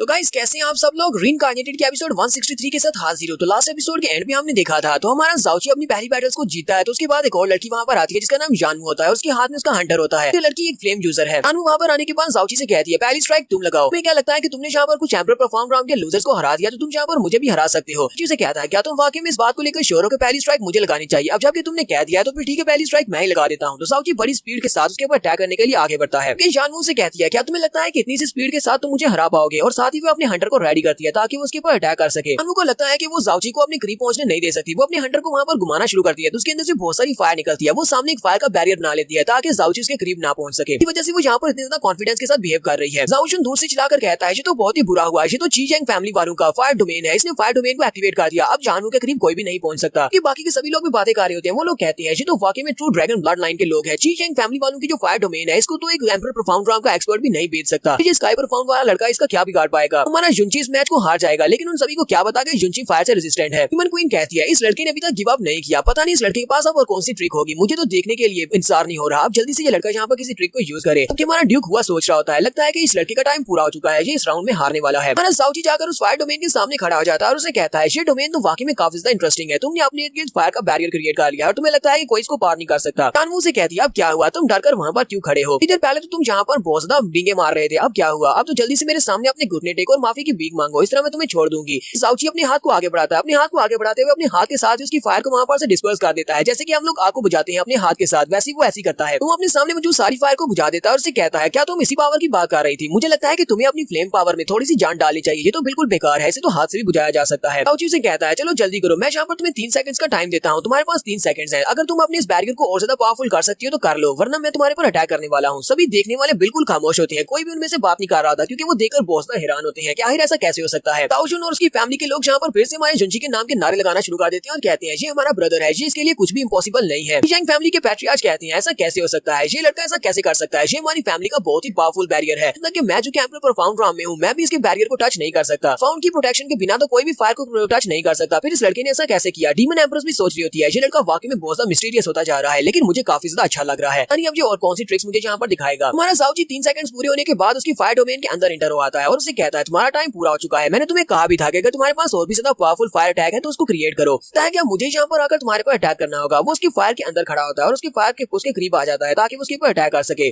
जानवू सोच रही होती है लगता है कि इस लड़की के पास कोई बहुत ही पावरफुल हिडन वेपन है जिसकी मदद से इसने मेरे फायर डोमेन को कैंसिल किया है, इसकी ट्रिक्स की वजह से बेवकूफ नहीं बनना चाहिए, वैसे ये इतना ज्यादा स्ट्रॉन्ग नहीं हो सकता। जानवू फिर से अपने हंटर को घुमाती है और कहती है मुझे सिर्फ एक ही मूव की जरूरत है तुम्हें हराने के लिए, और वो अपने हंटर को घुमाते हुए हमारे जाओची के ऊपर अटैक कर देती है। जैसे वो जाओची के ऊपर अपनी फायर के साथ अटैक करती है तो उसकी फायर स्ट्राइक जाओची की बॉडी के साथ टकराती वहीं पर डिस्पर्स हो जाती है। ये देखकर ची चैंग फैमिली के एल्डर और भी ज्यादा हैरान होते हैं और कहते हैं ऐसा बिल्कुल भी नहीं हो सकता, ऐसा कैसे हो सकता है, लड़का तो बिल्कुल फायर प्रूफ है। जाओ ची उसकी फायर को कैंसिल करते हुए उसके करीब पहुंच जाता है और उसे कहता है मैंने तो ऐसा सोचा भी नहीं था कि तुम मुझे इतना ज्यादा पसंद करती हो कि यहाँ पर इस बैटल में तुम मेरी इतनी ज्यादा हेल्प कर रही हो। पता है कि तुम जानबूझकर हार रही हो क्योंकि मैं बहुत ज्यादा हैंडसम और तुम मुझे लाइक करती हो ना, तुम मेरे ऊपर इतने ज्यादा कमजोर अटैक क्यों करोगी। वो और भी ज्यादा गुस्सा हो जाती है, लेकिन यहाँ पर अपनी बहुत ज्यादा फायर को यूज करने की वजह से उसके मुंह से ब्लड निकलना शुरू हो जाता है। जाओची भी काफी हैरान होता है और उसे कहता है तुम्हें क्या हुआ, क्या मैंने यहाँ पर कुछ ज्यादा ही रूडली बात कर दी, मैंने इतनी भी बुरी बात नहीं की जिसकी वजह से तुम्हारे मुंह से खून की उल्टी निकलना शुरू हो गई है। अनु से कहती है मैं तुम्हें मार डालूंगी और वो फिर से अपनी ब्लड की पावर को एक्टिवेट करती है। ब्लड पावर को एक्टिवेट करने के बाद अब उसकी पावर पहले से ज्यादा बढ़ गई है। वो अपने हंटर के साथ जाओची के ऊपर अटैक करती है। वो हंटर को घुमाकर जाओची पर दोबारा बार बार उसके ऊपर अटैक करती है और कहती है अब तुम्हें नहीं छोड़ूंगी। हिमन जब वो एक स्ट्राइक लगाती है तो हमारा जाओची उसके हंटर को अपने हाथ में पकड़ लेता है। तो उसे कहता है क्या तुम्हें लगता है कि इतनी थोड़ी सी स्ट्रेंथ के साथ तुम मुझे हरा सकती हो। वो अपने हाथ को अपनी तरफ खींचता है तो उसके साथ ही जानवू भी उड़ती हुई सीधी हमारे जाओची की तरफ आती है। तो वो जाओची की तरफ उड़ती हुई आ रही होती है जबकि हमारा जाओची अपने पंच को रेडी करता है उसके मुंह के ऊपर पंच मारने के लिए। हमारा ठरकी जाओची किसी लड़की के मुंह के ऊपर पंच तो नहीं मारेगा कि उसका खूबसूरत चेहरा बिगड़ जाए। वो उसके मुंह के करीब अपना पंच लाकर रोक देता है और उसके पीछे चला जाता है और कहता है तुम मैच को हार चुकी हो। वहीं पर अपने घुटने टेक कर बैठ जाती है जबकि अंजलि भी वहाँ पर अनाउंस कर देते हैं कि जाओची इस मैच को जीत चुका है। जाओची अपने मैच को खत्म करने के बाद जब अरीना से बाहर जा रहा होता है उसी वक्त वो पीछे से फिर से अपने हंटर को घुमाते हुए उसके ऊपर अटैक करती है और कहती है तुमने मुझे बहुत ज्यादा ह्यूमिलिएट किया है, मैं तुम्हें नहीं छोड़ूंगी, मैं तुम्हें मार डालूंगी। जाओची अपने ध्यान जा रहा होता है जबकि उसके मदर और फादर चिल्लाकर कहते हैं जाओची बेटा जल्दी से पीछे देखो। हिमन क्वीन तो हमारे जाओची के साथ कुछ भी बुरा होने नहीं देगी। वो वहीं पर से अपनी पावर को एक्टिवेट करती है। अपनी डीमन गोल्डन क्रो की पावर को एक्टिवेट करते हुए वो सामने की तरफ एक छोटा सा फायरबॉल फेंकती है कि उसके हंटर को सेंटर से तोड़ देता है। जैसे ही उसका परफॉर्म वेपन वहां पर टूटता है उसके टूटने की वजह से अनु को एक बहुत बड़ा झटका लगता है और वो वहीं पर नीचे गिर जाती है। उसके पास जो वेपन था वो एक सोल वेपन था और सोल वेपन के टूटने की वजह से उसकी अपनी सोल यहाँ पर इफेक्टिव हुई है। मास्टर ची चैंग जल्दी से जंप करते हुए अपनी बेटी के पास पहुंच जाते हैं, जाकर उसे कैच कर लेते हैं। अनु अपने डैड से कहती है डैड मैं यहाँ पर इस फाइट को हार गई और साथ ही मैंने अपनी फैमिली का नाम खराब कर दिया। हिमन क्वीन जल्दी से उठकर खड़ी हो जाती है और गुस्से के साथ कहती है अब जबकि यहाँ पर रिजल्ट्स को अनाउंस कर दिया गया है फिर तुमने उस लड़के के ऊपर स्नीक अटैक क्यों किया, ताकि तुम लोग मुझे यहाँ पर इग्नोर कर रही हो कि मैं भी यहाँ पर हूँ। और साथ ही वो घूरकर उनकी तरफ देखती है तो मास्टर ची चैंग कहते हैं ठीक है मैजेस्टी हम लोग यहाँ से जा रहे हैं और वो अपनी बेटी को लेकर अरीना से बाहर आ जाते हैं। जैसे वो बाहर जा रहे होते हैं वो बाहर जाते हुए जाओची से कहते हैं तो वाकई में काफी ज्यादा अच्छे फाइटर हो, लेकिन इस बात को हमेशा याद रखना वहाँ में लगा हुआ पौधा ज्यादा देर तक नहीं टिक पाता, वो हमेशा टूट जाता है। जाओची उसे कहता है तुम भी जरा ध्यान रखना, बूढ़े लोग भी ज्यादा देर तक नहीं टिक पाते। मास्टर ची चैंग उसे कहते हैं उम्मीद करते हैं कि फ्यूचर में भी तुम्हारा मुंह इसी तरह चलेगा कि अभी तो रियल फाइट होना बाकी है। जाओची और उसके साथी वहाँ पर जश्न मना रहे होते हैं। वो सभी लोग बहुत ज्यादा खुश होते हैं कि ब्रदर जाओची ने यहाँ पर काफी सारी फाइट्स को जीत लिया है और उनकी यून फैमिली वाकई में बहुत ज्यादा महान है। इसलिए हम लोगों से कहते हैं तो फिर नेक्स्ट चैलेंजर जल्दी से यहाँ पर अरीना में आ जाओ, अगली फाइट को स्टार्ट करते हैं। अब यहाँ पर हुई रैन को भी काफी ज्यादा इंटरेस्ट हो रही होती है जाओची के साथ फाइट करने के लिए। वो वहाँ पर एटीट्यूड के साथ बैठा होता है। वो उठकर जाने लगता है। उसका भाई उसे कहता है ब्रदर तुम्हें वहाँ पर जाने की जरूरत नहीं है, मैं वहाँ पर जाता हूँ। काउंटी किंग कहता है मैं जाता हूँ, जाकर उस लड़के को मारता हूँ। उसे कहता है हाँ ठीक है तुम जाओ, तुम भी काफी ज्यादा स्ट्रॉन्ग हो, तुम्हारे होते हुए मुझे वहाँ पर जाने की क्या जरूरत है। काउंटी किंग उसकी बात सुनने के बाद जल्दी से अरीना में जंप कर जाता है और जाओची के सामने जाकर खड़ा हो जाता है और उसे कहता है लड़की तो अब तुम्हारा अंत आ चुका है, हमारी परफॉर्मेंस ने मुझे बहुत ज्यादा इंप्रेस कर दिया, तुम तो बहुत ज्यादा स्ट्रॉन्ग हो। जबकि हमारा जाओची यहाँ पर डिवाइन फीनिक्स सिटी की प्रिंसेस को याद करता है और कहता है मैं इतना भी ज्यादा स्ट्रॉन्ग नहीं हूँ, इस दुनिया में हमेशा कोई ना कोई जंगर है जो कि मुझसे ज्यादा स्ट्रॉन्ग होता है। काउंटी किंग आगे से शुरू कर देता है और कहता है तुम तो अभी मेरे सामने इसी तरह एटीट्यूड के साथ बात कर रहे हो जबकि तुम्हें पता है कि तुम हारने वाले हो। साथ ही वो अपने फैन को घुमाते हुए हमारे जाओची के ऊपर एक जबरदस्त स्ट्राइक लगाता है। इसकी स्ट्राइक बहुत ज्यादा पावरफुल होती है। जाओची उसे कहता है क्या तुम्हें लगता है कि तुम इस छोटी सी स्ट्राइक के साथ मुझे यहाँ पर मार पाओगे। हमारा जाओची भी जल्दी से अपने पास से फिनिक्स फायर निकालता है। फिनिक्स फायर का एक वायर बॉल बनाकर उसकी स्ट्राइक के साथ उसको टकराता है। दोनों स्ट्राइक जब वहाँ पर टकराती है तो एक जबरदस्त धमाका होता है। किंग कहता है तुम तो इतने भी बुरे नहीं हो, तुम्हारी स्ट्रेंथ वाकई में काफी ज्यादा अच्छी है। जाओची उसे कहता है तुम भी इतने बुरे नहीं हो, लगता है कि फाइट में काफी ज्यादा मजा आएगा। और वो ये दोनों ही जल्दी से आगे बढ़ते हैं। दोनों अपने अपने पंचेस में पावर को रिलीज करते हैं और जहाँ पर दोनों ही अपने अपने पंचेस को टकराते हैं। जब ये दोनों जहाँ पर पंचेस को टकराते हैं तो जबरदस्त शॉक वेव निकलती है। जाओची को भी महसूस होता है कि ये बंदा उससे कम नहीं है बल्कि काफी स्ट्रॉन्ग है, तो वो फिर से उसको जबरदस्त किक मारने लगता है। काउंटी किंग जाओची को किक मारता है लेकिन हमारा जाओची उसकी किक को अवॉइड कर लेता है और ये दोनों फिर से अपने पंचेस को आपस में टकराते हैं। जब ये पंचेस को टकराते हैं तो फिर से वहाँ पर जबरदस्त एनर्जी सर्ज निकलती है और ये दोनों जल्दी से जंप करते हुए पीछे की तरफ हट जाते हैं क्योंकि दोनों की पावर्स तकरीबन एक दूसरे के सेम ही है। तो जी कहता है मुझे तो काफी ज्यादा मजा आ रहा है तुम्हारे साथ फाइट करते हुए। किंग उसे कहता है अभी तो तुम्हें मजा आ रहा है लेकिन थोड़ी देर के बाद ये मजा सजा बन जाएगी। किंग जल्दी से अपनी पावर्स को रिलीज करते हुए ग्राउंड के ऊपर अपना हाथ रखता है और ग्राउंड के अंदर अपनी पावर्स को रिलीज करता है। वो ग्राउंड के अंदर से अपनी एक सीक्रेट टेक्निक को रिलीज कर रहा है। जब इस बात से काफी ज्यादा हैरान होता है कि ये क्या कर रहा है तो नीचे का ग्राउंड टूट जाता है और उस ग्राउंड के टूटने के बाद जाओची जल्दी से हवा में जंप कर जाता है और नीचे की तरफ देख रहा होता है। काउंटी किंग उसे कहता है तुम मुझसे बचकर नहीं जा सकते। साथ ही वो कहता है फ्लेम ऑन, जिसकी वजह से उसकी एक आंख के करीब फायर जलना स्टार्ट हो जाती है। क्योंकि वहाँ पर जो लोग होते हैं वो ड्यूक फैमिली के बारे में बातें कर रहे होते हैं। वो लोग कहते हैं ये ड्यूक फैमिली की special Fallon flame devil art है जो कि इस लड़के ने मास्टर की हुई है। हालांकि इसकी शुरुआत गोल्डन क्रो फायर से हुई थी जो कि गोल्डन कलर की है, लेकिन ये वाली फायर काफी ज्यादा अलग है क्योंकि इन लोगों ने डेविल के साथ एक पैक्ट किया है जिसकी वजह से अब इस फायर का कलर रेड हो चुका है। ड्यूक फैमिली के टॉप 3 रैंकिंग में जो लड़के हैं वो तो वाकई में बहुत ज्यादा पावरफुल है और उनकी पावर्स भी अनइमेजिनेबल है जिन्होंने स्पेशल आर्ट्स को मास्टर किया हुआ है। लगता है कि यून फैमिली का ये लड़का अब यहाँ पर मरने वाला है। यहीं पर हमारी एपिसोड 163 का एंड करेंगे। नेक्स्ट एपिसोड में इन दोनों की फाइट को कंप्लीट करेंगे। एपिसोड की एक्सप्लेनेशन अच्छी लगी हो तो कमेंट करके जरूर बताइएगा। चैनल को सब्सक्राइब कर दे, वीडियो को लाइक और शेयर कर दे। शुक्रिया।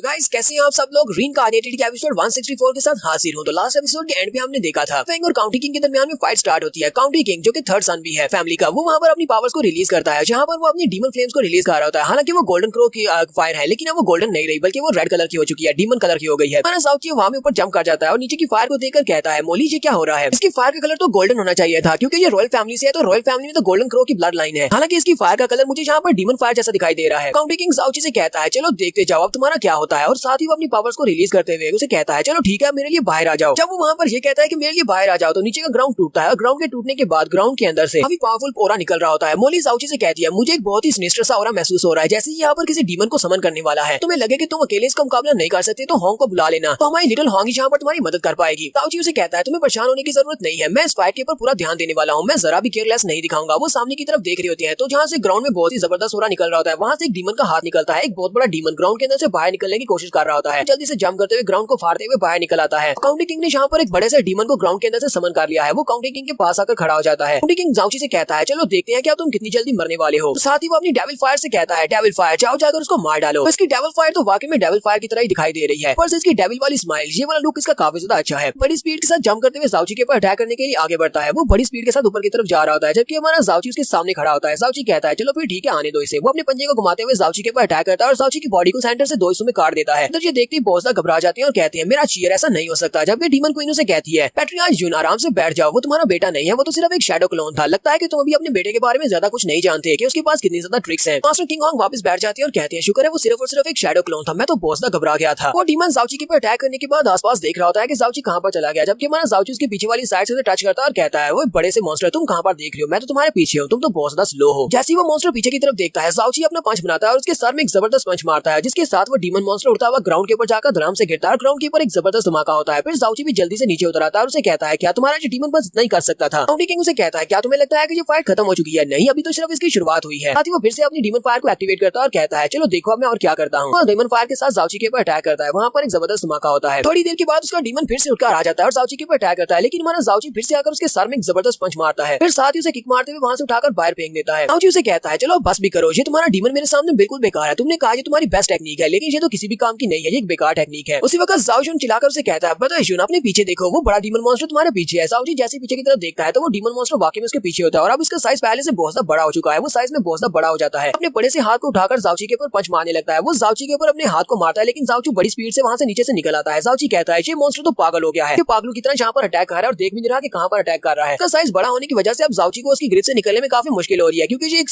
क्लोज सर्कल में फाइट कर रही है। अगर वो सर्कल से बाहर जाएगा तो वो इस मैच को हार जाएगा। अपने बड़े से हाथ के साथ एक ही जगह पर खड़े होकर साउची के ऊपर अपना हाथ मार रहा होता है, जबकि हमारा साउची वहां से आगे सामने की तरफ भाग रहा होता है। किंग बहुत ज्यादा खुश होता है। वो साउची से कहता है, ये मेरी फैमिली की स्पेशल टेक्निक है और ऊपर से ये सिर्फ और सिर्फ मैंने मास्टर की हुई है। मेरी स्पेशल टेक्निक के चलते तुम कभी भी मुझसे जीत नहीं पाओगे। साउची से कहता है, क्या तुम्हें वाकई में लगता है कि ये वाली टेक्निक तुम्हारी सबसे ज्यादा स्ट्रॉन्गेस्ट टेक्निक है? तो अब हमारा साउची यहाँ पर अपनी फायर टेक्निक को यूज करने वाला है, यानी कि अपनी फिनिक्स की फायर को यूज करेगा। उसके माथे के ऊपर जो मार्क होता है वो चमकना शुरू हो जाता है और साउची यहाँ पर अपनी फिनिक्स फ्लेम्स को एक्टिवेट करता है। जी कहता है, इस दुनिया में सिर्फ एक ही प्योर फायर है और वो फिनिक्स की प्योर फायर है। फिनिक्स के अलावा जितनी भी फायर है वो सारी प्योर नहीं है। फिनिक्स की फायर किसी भी चीज को प्योरीफाई कर सकती है। साउची उसे कहता है, क्या तुम्हें लगता है कि तुम्हारी डीमन फायर इस दुनिया की सबसे ज्यादा पावरफुल फायर है? तो मैं तुम्हें दिखाता हूँ कि सबसे पावरफुल फायर क्या होती है। साउची जब वहाँ पर अपनी फायर को रिलीज करता है तो उसकी फायर के साथ एक बड़ा सा पंछी बनता है, यानी कि एक बड़ा सा फिनिक्स बनता है। फिर साथ ही साउची अपनी फायर के साथ अपने पंख जोड़ लेता है। अब साउची अपनी फायर के साथ अपने पंख बना सकता है और इनके साथ उड़ भी सकता है। हमारा साउची अपने नए पंखों की मदद से उड़ता हुआ ऊपर हवा में चला जाता है और उससे कहता है, आज मैं तुम्हें दिखाता हूँ कि पावरफुल फायर क्या होती है। यहाँ पर मोली को भी कुछ नया महसूस होता है। मोली कहती है, लगता है कि इस लड़के को समझ आ गई है कि फिनिक्स की फायर किस लिए यूज होती है। फिनिक्स एक बहुत ही काइंड हार्टेड गॉड था। फिनिक्स की फायर हमेशा ही दूसरी फायर को प्योरीफाई करने के लिए यूज होती है। डेविल्स की सोल को प्योरीफाई करने के लिए इस फायर को यूज किया जाता है और साउची को इस बात की समझ आ गई है। साउची कहता है, मैं इस फिनिक्स की फायर को यूज करते हुए इस दुनिया में जितना भी ईवल है उस सभी को प्योरीफाई कर दूंगा। फिर डिवाइन फिनिक्स गॉड की यही ख्वाहिश है कि दुनिया में जितना भी ईवल है वो सब खत्म हो जाए, बुराई को खत्म कर दिया जाए। अब जी काफी दिनों के बाद अपने Empyrean dance of the phoenix wing move को यूज करता है। जिस अपने मूव के साथ अपनी फायर को रिलीज करता है तो सामने उस डीमन की सोल को वो प्योरीफाई करने वाला है, जो कि फायर के साथ बना हुआ है, डीमन फायर के साथ। मान के ऊपर से साउची अपनी फ्लेम के साथ अपने स्पेशल मूव के साथ नीचे की तरफ उतर रहा है, जबकि काउंटी किंग कहता है, क्या तुम्हें वाकई में लगता है कि तुम इस अटैक के साथ मुझे हरा पाओगे? लेकिन मुझे तुम्हारा सामना तो करना पड़ेगा। ये बात ठीक है कि तुम काफी स्ट्रॉन्ग हो, लेकिन तुम मुझे अंडर एस्टिमेट नहीं कर सकते। और वो फिर से अपने डीमन को ऊपर की तरफ जाने का इशारा करता है तो उसका डीमन एक जबरदस्त रोल लगाता है और फुल पावर के साथ ऊपर की तरफ जंप करता है। ऊपर की तरफ से हमारे साउची का डिवाइन फिनिक्स फायर का बना हुआ नीचे की तरफ आ रहा है, जबकि नीचे की तरफ से काउंटी किंग का डीमन ऊपर की तरफ जा रहा है उसकी फायर के साथ टकराने के लिए। तो ये दोनों जब आपस में टकराते हैं तो इसके दोनों के अंदर टकराने से जबरदस्त पावर निकलती है। इतनी ज्यादा पावर होती है कि आसपास की बहुत सारी चीजें टूट जाए और उनका प्रेशर बहुत ज्यादा होता है। देखने वाले कहते हैं ये तो बहुत ज्यादा पावरफुल है, ये दोनों यहाँ पर अपनी पावर्स को कोलाइड कर रहे हैं। ऐसा लगता है कि यहाँ पर दो टायरेंट लेवल के मास्टर्स आपस में फाइट कर रहे हैं। लिटिल डीमन क्वीन अंजलि से कहती है, अंजलि मैं चाहती हूँ कि तुम इस अरीना के इर्द गिर्द के पैरामीटर को सिक्योर करो ताकि वो एनर्जी बाहर ना निकल सके, वरना बहुत सारे लोग मारे जाएंगे। इसलिए उसे कहती है ठीक है क्वीन मैं करता हूँ, और वो जल्दी से अरीना में जाता है और जाकर अपनी पावर्स को रिलीज करता है। जब वो अपनी पावर्स को रिलीज करता है तो वो एक बैरियर क्रिएट करता है। अंजलि वहाँ पर एक बैरियर बना देता है जिससे वो सारी की सारी एनर्जी को एक बैरियर के अंदर ट्रैप कर देता है ताकि वो बाहर ना निकल सके और बाहर जितने लोग हैं वो उस एनर्जी के साथ इफेक्ट ना हो और बचे रहे। मास्टर हीलियन पैंग उसकी तरफ देखते हैं और कहती है मैं तो अंजलि को सिर्फ और सिर्फ एक बटलर ही समझ रहा था, लेकिन ये तो बहुत ज्यादा पावरफुल है, ये भी एक टाइटन लेवल का मास्टर है, इसी वजह से ये डीमन क्वीन के हमेशा करीब रहता है। क्योंकि ड्यूक हुआ बहुत ज्यादा खुश होती है और कहते हैं मुझे तो बहुत ज्यादा मजा आ रहा है, ये फाइट बहुत ज्यादा इंटरेस्टिंग होती जा रही है। जाओची अपने माथे के ऊपर लगे हुए मार्क को और ज्यादा एक्टिव करता है और कहता है इसको डिस्ट्रॉय कर दो, और उसके सामने जो डीमन मॉन्स्टर होता है एंड फिनिक्स की फ्लेम उसको वहाँ पर डिस्ट्रॉय कर देती है। जैसे वहाँ पर फ्लेम्स उस मॉन्स्टर को डिस्ट्रॉय करती है, वो क्योंकि सोल के साथ जुड़ा हुआ है काउंटी किंग की बॉडी के अंदर से भी ब्लड निकलना शुरू हो जाता है, वो भी काफी जख्मी हो जाता है और घुटनों के बल नीचे गिर जाता है। कहता है ऐसा कैसे हो सकता है, ऐसा नहीं हो सकता। जाओची नीचे उतर आता है और उसके सामने खड़े होकर उसे कहता है इस दुनिया में कुछ भी इम्पॉसिबल नहीं है, तुम्हें लगता है कि ऐसा नहीं हो सकता तो फिर मुझे लगता है कि तुम्हें अपनी स्टडीज के ऊपर और ज्यादा ध्यान देना चाहिए। फिर हमारा जाओची वहीं पर खड़े होकर उसे कहता है अब देखो मैं तुम्हारे उस डीमन को कैसे डिस्ट्रॉय करने वाला हूँ। जाओची के डिवाइन फिनिक्स ने उसके पूरे डीमन को अपनी फायर के साथ कवर किया होता है। जाओची अपनी मुट्ठी को बंद करता है और कहता है इसे मेरे लिए डिस्ट्रॉय कर दो, और पीछे एक जबरदस्त धमाका होता है और उसका डीमन वहाँ पर मुकम्मल तौर पर डिस्ट्रॉय हो जाता है, जिसकी वजह से काउंटी किंग और भी ज्यादा जख्मी हो जाता है। तो कहता है तुम्हारी हिम्मत कैसे हुई मेरे डीमन फायर को डिस्ट्रॉय करने की, मैं इसका बदला तुमसे जरूर लूंगा, मैं तुम्हें मार डालूंगा। हमारा जाओची चलते हुए उसके और ज्यादा करीब आ जाता है और उसे कहता है क्या तुम वाकई में तुम्हें लगता है कि तुम इस वक्त इस हालत में हो कि तुम मुझे यहाँ पर धमकी दे सको। जाओची अपने पाँव को ऊपर की तरफ उठाता है ताकि वो उसके ऊपर अटैक कर सके और उसे कहता है चलो ठीक है देखते हैं कि तुम और मुझे कब तक धमकी दे पाते हो। जैसे ही जाओची उसके ऊपर पाँव मारने लगता है काउंटी किंग कहता है ठीक है मैं अपनी हार मानता हूँ, मैं गिव अप करता हूँ। जाओची अपने पाँव को नीचे करता है और उसकी तशरीफ पे किक मारते हुए उसे अरीना से बाहर फेंक देता है और कहता है कचरे कहीं चलो दफा हो जाओ यहाँ से। अंजलि भी इस बात से काफी ज्यादा खुश होते हैं, वो हंसते हुए कहते हैं तो जुन फैमिली के युनची ने दोबारा से एक मैच को जीत लिया है। ताओचुन और बाकी के सभी लोग जो कि जाओची को चीयर कर रहे होते हैं वो बहुत ज्यादा खुश होते हैं और कहते हैं हमारे ब्रदर ने तो एक और मैच को जीत लिया। मैच को जीता नहीं बल्कि इसने रैंकिंग 7 के अंदर से रैंकिंग नंबर 3 के डीमन को भी हरा दिया है, यानी ड्यूक फैमिली के तीसरे बेटे को हरा दिया है। डीमन क्वीन भी कहती है ये लड़का वाकई में बहुत ज्यादा अमेजिंग है, जब मैं इसकी तरह बहुत ज्यादा यंग थी तब मैं भी ये सब कुछ नहीं कर सकती थी, जब मैं साइपर फॉर्म ड्राम में थी। लड़के के पास बहुत सारी ट्रिक्स हैं और उसकी स्ट्रेंथ वाकई में बहुत ज्यादा है। अब यहाँ पर एक आखिरी मैच बचा है जो कि हुईरेन और हमारे जाओची के दरमियान में होने वाला है। पैट्रियार्च हुआ अपने बेटे के पास आते हैं और उसे कहते हैं मैं चाहता हूँ कि इस लड़की को मार डालो, ये बचना नहीं चाहिए। साथ ही पैट्रियार्च हुआ सोच रहे होते हैं कि मेरा बेटा सबसे ज्यादा पावरफुल है, ये इस लड़के को आसानी से मार डालेगा, तो हमारी फैमिली के ऊपर जो दाग लगे हैं वो सारे धुल जाएंगे। हुईरेन जल्दी से आगे बढ़ता है, जाओची से कहता है ब्रदर तुम तो वाकई में बहुत ज्यादा स्ट्रॉन्ग हो, मेरी एक्सपेक्टेशन से भी ज्यादा स्ट्रॉन्ग निकले, लेकिन चाहे जो भी हो अब ये चेंज नहीं होने वाला क्योंकि तुम यहाँ पर हारने वाले हो, तुम्हारा अंत आ चुका है। तो मोली जाओची से कहती है ये बंदा बहुत ज्यादा स्ट्रॉन्ग है, पहले वाले से बहुत ज्यादा स्ट्रॉन्ग है,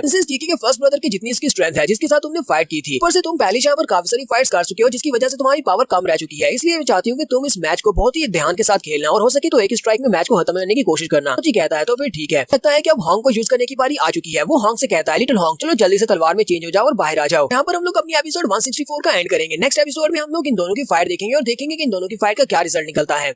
तो गाइस कैसी हैं आप सब लोग, रीइंकार्नेटेड के एपिसोड 165 के साथ हाजिर हूं। तो लास्ट एपिसोड के एंड पे हमने देखा था फर्स्ट फाइट स्टार्ट हो चुकी है जो कि हमारे जाओची और हुईरेन के साथ होने वाली है। मोली जाओची को वहां पर वार्न करती है कि ये बंदा काफी ज्यादा पावरफुल है और तुम पहले से काफी सारी फाइट्स कर चुके हो जिसकी वजह से तुम्हारी एनर्जी कम रह चुकी है, तुम्हें बहुत ज्यादा एहतियात करना होगी। जाओची उसे कहता है ठीक है मैं इस बात को याद रखूंगा, लगता है कि हॉन्ग को यूज करने का टाइम आ चुका है। वो लिटिल हॉन्ग से कहता है लिटिल हॉन्ग चलो जल्दी से तलवार में चेंज हो जाओ। हॉन्ग से कहती है नहीं मुझे अभी भी सोना है, मैं इतनी जल्दी तलवार में नहीं बदलना चाहती, लेकिन उसे तलवार में चेंज होना पड़ता है। वो तलवार में चेंज हो जाती है। जाओची अपनी तलवार अपने हाथ में पकड़ता है और उसे कहता है चलो ठीक है क्योंकि तुम तलवार में चेंज हो गई हो, अगर तुम इस फाइट को मुझे जितवा देती हो तो मैं बाद में तुम्हें बहुत ही अच्छा खाना खिलाऊंगा। लिटिल हॉन्ग बहुत ज्यादा खुश हो जाती है और कहती है तो फिर ठीक है इस बंदे को जल्दी से हराते हैं और उसके बाद अच्छा खाना खाएंगे। जाओची भी काफी खुश होता है और उसे कहता है हाँ क्यों नहीं, चलो ठीक है बाद में खाना खाते हैं वो भी अच्छे वाला। तुम्हारा जाओची अपने हाथ में अपनी तलवार लेकर अपने फीनिक्स के पंख और साथ में ड्रैगन की ब्लड लाइन के साथ वहाँ पर अपनी पावर्स को रिलीज करता है। तो उसकी बॉडी के अंदर से जो ड्रैगन निकलता है वो बहुत ही जबरदस्त और पावरफुल होता है। वो सभी लोग उसकी तरफ देखते हैं और कहते हैं ये क्या चीज है, कैसे हो सकता है, इस लड़की के पास वो कितनी ज्यादा ट्रिक्स है, जितनी भी ट्रिक्स है वो सारी की सारी बहुत ज्यादा कमाल की है। लड़के के पास तो ड्रैगन की पावर भी है, ये तो एक बड़ा सा ड्रैगन है। जाओची कहता है हॉन्ग चलो जल्दी से तैयार हो जाओ अटैक करने के लिए। उसे कहती है हाँ क्यों नहीं मैं तो तैयार हूँ, चलो जल्दी से अटैक करो। जाओची बड़ी स्पीड से आगे बढ़ता है। जाओची कहता है रैन मैं यहाँ पर इस फाइट को जल्दी से जल्दी खत्म करने की कोशिश करूंगा, वो भी सिर्फ एक स्ट्राइक के साथ। रैन उसे कहता है तुम मेरे साथ फाइट करना चाहते हो वो भी सिर्फ इतनी थोड़ी सी स्ट्रेंथ के साथ, क्या तुम्हें लगता है कि इतनी थोड़ी सी पावर के साथ तुम मुझे हरा पाओगे? जाओची उसे कहता है क्या तुम्हें वाकई में लगता है कि मेरी स्ट्रेंथ बहुत ज्यादा कम है, तो जब तुम्हारे पर अटैक करूंगा तभी तुम्हें पता चलेगा। साथ ही हमारा जाओची अपने इवल गार्ड की तीसरे गेट पुरकाटरी गेट को ओपन करता है जिसकी वजह से उसकी पावर्स डबल हो जाती है। तो हमारा जाओची यहाँ पर अपनी स्पेशल मूव को यूज करता है, अपनी फीनिक्स फायर के साथ अपने वुल्फ स्लैश को मिक्स करने के बाद हिमनली फीनिक्स वुल्फ स्लैश को यूज करता है जिससे एक बड़ा सा फायर का बना हुआ वुल्फ निकलता है। इसके हाथ में जो परफॉर्म वेपन है वो तो पहले से काफी ज्यादा स्पेशल है, तो इसके साथ इसकी ये वाला जो स्पेशल मूव है वुल्फ स्लैश वाला ये पहले से बहुत ज्यादा पावरफुल हो जाता है। लेकिन हुईरेन की तरफ देखकर तो ऐसी लगता है जैसे उसे इस अटैक से जरा भी फर्क नहीं पड़ता, वो आगे से मुस्कुरा रहा होता है और साथ ही वो अपनी तलवार को निकालता है। वो अपनी तलवार को पूरी तरह से बाहर भी नहीं निकालता, वहीं से एक स्लैश लगाकर दोबारा से अपनी तलवार को वापस रख लेता है। सिर्फ एक स्लैश के साथ वो हमारे जाओची के एक बड़े से हिमनली वुल्फ स्लैश को डिस्ट्रॉय कर देता है। जाओची भी इस बात से बहुत ज्यादा हैरान होता है। जाओची कहता है ये बंदा तो बहुत ज्यादा स्ट्रॉन्ग निकला। हमारा जाओची जल्दी से जंप करते हुए पीछे की तरफ हटा जाता है। हुई रैन उसे कहता है तुम तो बहुत ज्यादा कमजोर निकले, मुझे तो लगा था कि तुम्हारे पास बहुत ज्यादा इंटरेस्टिंग ट्रिक्स है, लेकिन ये तो कुछ भी नहीं है। कि अब स्ट्राइक करने की बारी मेरी है। वो अपनी तलवार पकड़ता और कहता है चलो अब मैं स्ट्राइक करने वाला हूँ, और बिजली की तेजी से वो सामने से गायब हो जाता है। हमारे जाउची की कमर के पास आकर अपनी तलवार को घुमाकर उसको काटने लगता है, तो वहीं पर अपनी तलवार से एक जबरदस्त स्लैश लगाता है। जाउची अपनी लिटिल हॉन्ग को सामने की तरफ करते हुए उसके अटैक को ब्लॉक करता है। उसे कहता है तुमने मेरी हिमालय वुल स्लैश को डिस्ट्रॉय कर दिया, लेकिन इसका मतलब ये नहीं है कि तुम इस लाइक हो कि तुम मुझसे फाइट कर सको। हुई रैन से कहता है ये तो वक्त बताएगा कि हम दोनों में से कौन ज्यादा लाइक है। पीछे की तरफ बढ़ता है और उसे कहता है चलो ठीक है, आप जल्दी से रेडी हो जाओ मेरे सेकंड मूव के लिए, तो देखते हैं कि अब तुम्हारे पास और कौन सी ट्रिक्स हैं और तुम मेरे अटैक्स को किस तरह ब्लॉक कर पाते हो। और वो अपनी तलवार को लेकर सामने की तरफ स्टैब करता है, लेकिन हमारा जाउची बड़ी स्पीड से उसके सामने से गायब हो जाता है और अपनी तलवार को घुमाते हुए उसकी सारी स्ट्राइक्स को वहां पर ब्लॉक कर रहा होता है। और उसे कहता है क्या बस इतना ही कर सकती हो, जो तो बहुत ज्यादा कमजोर हो। साथ ही वो भी अपनी तलवार को घुमाते हुए हुई रैन के ऊपर अटैक करता है। हुई रैन पीछे की तरफ झुकते हुए उसके अटैक को अवॉइड करता है। जाउची जल्दी से जंप करते हुए ऊपर हवा में चला जाता है। जाउची हवा में जाने के बाद कहता है तो तुम यहाँ पर 7 डिसेंडेंट्स हो, तुम लोग अपने आप को 7 रैंकिंग में फर्स्ट नंबर पर रखते हो। लगता है कि तुम्हारी रॉयल ब्लड लाइन में जो 7 पावरफुल जनरेशन के लड़के हैं वो बहुत ज्यादा पावरफुल हैं। अगर इस तरह है तो फिर ठीक है, मैं तुम्हें दिखाता हूँ कि असली पावर क्या होती है। हुई रैन अपनी तलवार को फिर से पकड़ता है और उसे कहता है तुम तो कुछ ज्यादा ही एरोगेंट हो। अब जबकि तुमने हमारी रॉयल ब्लड लाइन का यहाँ पर नाम लिया है, तो फिर मैं तुम्हें दिखाता हूँ कि रॉयल ब्लड लाइन क्या कर सकती है। तुम्हें कहता हूँ कि मैं सिर्फ एक स्ट्राइक में तुम्हें हरा सकता हूँ, तो देखना मैं एक स्ट्राइक में तुम्हें किस तरह हराता हूँ। हमारा जाउची इसका मजाक उड़ाते हुए कहता है क्या तुम्हारे हुई पैलेस के डूक फैमिली से सभी लोग इसी तरह के हैं? क्या सभी लोगों में इतना ज्यादा एटीट्यूड है कि उन्हें अपने बारे में लंबी लंबी छोड़ने का बहुत ज्यादा शौक है? ठीक है, फिर मैं तुम्हारे कहे हुए अल्फाज को तुम्हारे ऊपर चिपका देता हूँ। मैं भी यहाँ पर सिर्फ एक ही स्ट्राइक को यूज करूंगा और तुम्हें हराऊंगा। जाउची अपने एक हाथ में अपनी आइस पावर को यूज करता है और दूसरे हाथ में उसकी तलवार होती है। हुई रैन भी जल्दी से ऊपर की तरफ जंप करता है और उसे कहता है तुमने भी यहाँ पर कुछ ज्यादा लंबी छोड़ दी, चलो मैं तुम्हें दिखाता हूँ कि हम दोनों की पावर में कितना बड़ा गैप है। हमारा जाउची ऊपर से नीचे की तरफ आ रहा है, जबकि हुई रैन नीचे से ऊपर की तरफ आ रहा है। क्योंकि मोली भी ये सब कुछ देखकर बहुत ज्यादा हैरान होती है। मोली कहती है लगता है कि ये लड़का यहाँ पर स्पेशल मूव को यूज करने वाला है, फायर और आइस को मिक्स करके ये तीसरे टाइप की फायर बनाएगा। ये अपनी आइसी फायर के साथ अगर उसके ऊपर अटैक करेगा तो फिर तो मुझे कोई भी दिक्कत नहीं है, ये आसानी के साथ इस मैच को जीत लेगा। हमारा जाउची अपनी एनर्जी के साथ उसके ऊपर अटैक करता है, जिसकी वजह से हुई रैन हवा में वहीं पर रुक जाता है और अपनी तलवार के साथ उसके अटैक को ब्लॉक कर रहा होता है। वहीं पर खड़े खड़े हमारा जाउची अपने दूसरे हाथ में अपनी पावर को रिलीज करता है। तो जाउची यहाँ पर अपनी आइस और फायर दोनों को मिक्स करते हुए दोनों को एक साथ वहाँ पर कंबाइन करता है। जाउची जैसे वहाँ पर अपनी आइस और फायर को वहाँ पर मेल्ट करता है तो एक तीसरे टाइप का मूव बनता है, बिल्कुल कामयाबी की तरफ ऊपर से एनर्जी को रिलीज करने वाला है। देखा तो हुई रैन भी बहुत ज्यादा हैरान होता है और कहता है इसकी एनर्जी तो पहले से बहुत ज्यादा बढ़ती जा रही है, लगता है ये अटैक बहुत ज्यादा पावरफुल होने वाला है। और जाउची का कामयाबी वाकई में बहुत ज्यादा पावरफुल होता है। वो उसकी शील्ड के ऊपर आकर टकराता है। हुई रैन चिल्लाकर उसे कहता है क्या तुम्हें लगता है कि तुम्हारा ये वाला अटैक मुझे हरा पाएगा? मैं किंग हूँ, मैं नहीं हारने वाला, मेरी शील्ड भी नहीं टूटेगी। और उसके सामने जो शील्ड होती है वो टूट जाती है। हुई रैन वहाँ पर एक जबरदस्त चीख मारता है और इसी चीख के साथ ही हुई रैन की शील्ड टूटने के साथ वो ऊपर से नीचे की तरफ गिर जाता है। वो उसके अटैक को अभी ब्लॉक कर रहा होता है, लेकिन वो ग्राउंड के अंदर काफी गहरे गड्ढे में जाकर गिरता है। उनके अंदर एक बहुत ही गहरा गड्ढा बन जाता है कि सभी देखने वाले वहाँ पर बिल्कुल खामोश होते हैं। वो लोग कहते हैं ऐसा कैसे हो सकता है, हुई रैन ऐसे कैसे हार सकता है? हुई रैन 7 जनरेशन से यंगर जनरेशन में सबसे ज्यादा स्ट्रॉन्ग है। ड्यूक हुआ वहाँ पर बड़े ही आराम के साथ बैठी होती है और उन सभी से कहती है बेवकूफ हो, इतना ज्यादा शोर मचाने की जरूरत नहीं है, मेरा बेटा अभी हारा नहीं है, कि बस लकी था जो उसने हिट लगा दिया और वो नीचे गिर गया, वो दोबारा उठेगा। तो मेरे हुई रैन ने सीरियसली फाइट भी नहीं किया, अगर वो सीरियसली फाइट करेगा तो वो इसे आसानी से हरा देगा। वो सभी लोग उसे कहती है पैट्रियार्च हुआ, हमें जितना से पता है कि आपका बेटा बहुत बड़ा जीनियस है और बहुत ही पावरफुल है, हाँ वो ऐसा कर सकता है। वो सीरियसली उसके ऊपर अटैक करेगा तो ये लड़का जाउची के सामने टिक नहीं पाएगा। तो हुई रैन की तरफ भी दिखाते हैं। हुई रैन उस गड्ढे के अंदर से कहता है लगता है कि तुम्हें जीने की इच्छा खत्म हो गई है, अब ये मैच खत्म हो चुका है, अब मैं तुम्हें जान से मार डालूंगा। वहाँ से काफी सारी ब्लैक फायर निकल रही होती है, डीमन फायर वाली एनर्जी काउंटी किंग की तरह बहुत ज्यादा पावरफुल होती है और उसका ऑरा पहले से काफी ज्यादा चेंज हो चुका होता है। हुई रैन वहाँ से बाहर निकलता है और जाउची से कहता है अब कोई भी तुम्हें मेरे हाथ से नहीं बचा पाएगा। हमारा जाउची भी नीचे उतर आता है और उसे कहता है ऐसी बात है तो तुम बहुत ज्यादा ऑसम हो, लेकिन अब मुझे बहुत ज्यादा नींद आ रही है, मैं तुम्हारे साथ और ज्यादा फाइट नहीं करूंगा, बाद में मिलता हूँ। और साथ ही हमारा जाउची पीछे की तरफ मुड़ जाता है। हुई रैन गुस्से के साथ उसे कहता है तुम्हारी हिम्मत कैसे हुई मेरी यहाँ पर इंसल्ट करने की, मैं तुम्हें मार डालूंगा। जाउची उसकी बात सुनने के बाद कहता है मैंने तुम्हारी इंसल्ट कहाँ से कर दी, तुम तो इस लायक भी नहीं हो कि मैं तुम्हारी इंसल्ट करूँ। साथ ही हमारा जाउची वहाँ पर चुटकी बजाता है और कहता है फट जाओ। हमारे जाउची ने पहले से वहाँ पर ह्यूमन डेसिमेटिंग बॉम्ब्स को सेट किया होता है। जब जाउची ने उसे ऊपर से नीचे गिराया था उस गड्ढे के इर्द गिर्द बहुत सारे ह्यूमन डेसिमेटिंग बॉम्ब्स होते हैं। हुई रैन भी अपने इर्द गिर्द देखता है तो उसे महसूस होता है कि यहाँ पर बहुत सारे बॉम्ब्स हैं, तो वहाँ पर बहुत सारे बॉम्ब्स होते हैं। वो सारे बॉम्ब जब एक साथ वहाँ पर पड़ते हैं तो एक जबरदस्त बॉम्ब का धमाका होता है। जाउची बड़ी एक्शन के साथ धमाका करने के बाद आगे की तरफ चल पड़ता है, जबकि हुई रैन उस धमाके की वजह से उड़ता हुआ एरिना से बाहर जाकर गिरता है। अब वो एरिना से बाहर जाकर गिरता है, ऐसी बात है कि वो इस मैच से बाहर हो चुका है। डीमन क्वीन ये देखकर बहुत ज्यादा हैरान होती है और कहती है तो ये लड़का यहाँ पर हेवनली डेसिमेटिंग बॉम्ब्स को यूज कर रहा है। इस लड़के ने यहाँ पर अपने आप को रिकॉग्नाइज करवा लिया है एक बहुत ही टैलेंटेड पर्सन के तौर पर। इस लड़के के सामने अगर मैं अपने आप को देखूं मैं तो बिल्कुल एक ऑर्डिनरी सी पर्सन हूँ। साथ ही वो अंजलि को इशारा करती है, अंजलि आगे बढ़ता है वहाँ पर अनाउंस करता है, वो कहता है तो ड्यूक हुआ रैन के एरिना से बाहर हो चुका है, इसी वजह से वो इस मैच को हार गया है। तो इस बार के कंपटीशन को हमारी जुन फैमिली ने जीत लिया है। जुन फैमिली के जुनची ने सारे पार्टिसिपेंट्स को हराया है, इस वजह से जुन फैमिली इस मैच को जीत गई है। क्योंकि सभी लोग ये बात सुनने के लिए रेडी बैठे थे। जाओ जुन और उसके साथी ये बात सुनते ही बहुत ज्यादा खुश हो जाते हैं। जाओ जुन एक लंबी छलांग लगाता है, कहता है मेरा बड़ा भाई जीत गया। तो सभी लोग काफी ज्यादा खुश होते हैं जो कि जुन फैमिली के साथ होते हैं। वो लोग कहते हैं ये तो एक मिरेकल से कम नहीं है, एक स्काई परफॉर्म राम के लड़के ने बहुत सारे एम्परर परफॉर्म राम के लड़कों को हरा दिया और हुई रैन को भी हरा दिया। यंगर जनरेशन में नंबर 1 जीनियस था। डीमन क्वीन हमारे ड्यूक हुआ की तरफ देखती है और कहती है ड्यूक हुआ अब मुझे बताओ क्या तुम लोग इस रिजल्ट को एक्सेप्ट करते हो या नहीं। ड्यूक हुआ वहाँ पर काफी ज्यादा गुस्से में बैठा होता है। ड्यूक हुआ कहता है अब इन रिजल्ट्स को मानने के अलावा और क्या किया जा सकता है, लेकिन थोड़ी देर सोचने के बाद उनसे कहता है डीमन क्वीन मैं इन रिजल्ट्स को मानने को तैयार हूँ, लेकिन मुझे एक बात करनी है, एक बात है जो मुझे यहाँ पर कहनी है। वाली बात काफी ज्यादा इंटरेस्टिंग है। फिर साथ ही वो उनकी तरफ इशारा करते हुए कहते हैं युन किंग होंग, अगर मुझे अच्छी तरह से ये बात याद है तो मुझे लगता है कि 3 महीने पहले तुमने इस लड़के युनची को अडॉप्ट किया है, तो ये तुम्हारा अडॉप्टिव सन है, यानी कि तुम्हारी फैमिली का रिलेटेड नहीं है और तुम्हारा अपना बेटा नहीं है। अगर मैं यहाँ पर सीधी सीधी बात करूँ तो युनची इस कंपटीशन में शुरुआत से ही कम्पीट करने के लायक नहीं था, क्योंकि ये फैमिली कंपटीशन था जहाँ पर तुम्हारी फैमिली के लड़के जाओजुन को हिस्सा लेना चाहिए था। मतलब यह है कि तुम्हारा ये लड़का अगर इस मैच को जीत भी गया है तो अभी ये जीत तुम्हारी जीत नहीं है। मिस्टर किंग होंग से कहते हैं ड्यूक हुआ तुम्हारी इस बात का क्या मतलब है। ड्यूक हुआ से कहते हैं मैंने यहाँ पर बिल्कुल क्लियर कहा है, मेरे कहने का यही मतलब है कि तुम लोग इस कंपटीशन को नहीं जीते, क्योंकि ये कंपटीशन नल हो जाता है। तुम्हारा ये लड़का तुम्हारा बेटा है ही नहीं। लोग यहाँ पर अडॉप्टिव सन को फैमिली मेंबर बनाकर फाइट नहीं करवा सकते। इसी वजह से मैं इस रिजल्ट को नहीं मानता। फैमिली के सभी एल्डर्स खामोश हो जाते हैं क्योंकि उन लोगों ने यहाँ पर जीत हासिल किया, लेकिन ड्यूक हुआ उनकी जीत को मानने को तैयार नहीं है और उनके पास भी कोई जवाब नहीं है। उनको भी अभी तक ये बात नहीं पता कि युनची वाकई में किंग होंग का ही बेटा है। यहाँ पर हम लोग अपनी एपिसोड 165 को एंड करेंगे। तो नेक्स्ट एपिसोड में देखेंगे क्या जाओची यहाँ पर सभी के सामने अपने प्रोफाउंड हैंडल को दिखाकर इनको साबित करेगा कि वो वाकई में किंग होंग का बेटा है। तो एपिसोड की एक्सप्लेनेशन अच्छी लगी हो तो कमेंट करके जरूर बताइएगा। चैनल को सब्सक्राइब कर दे, वीडियो को लाइक और शेयर कर दे। शुक्रिया।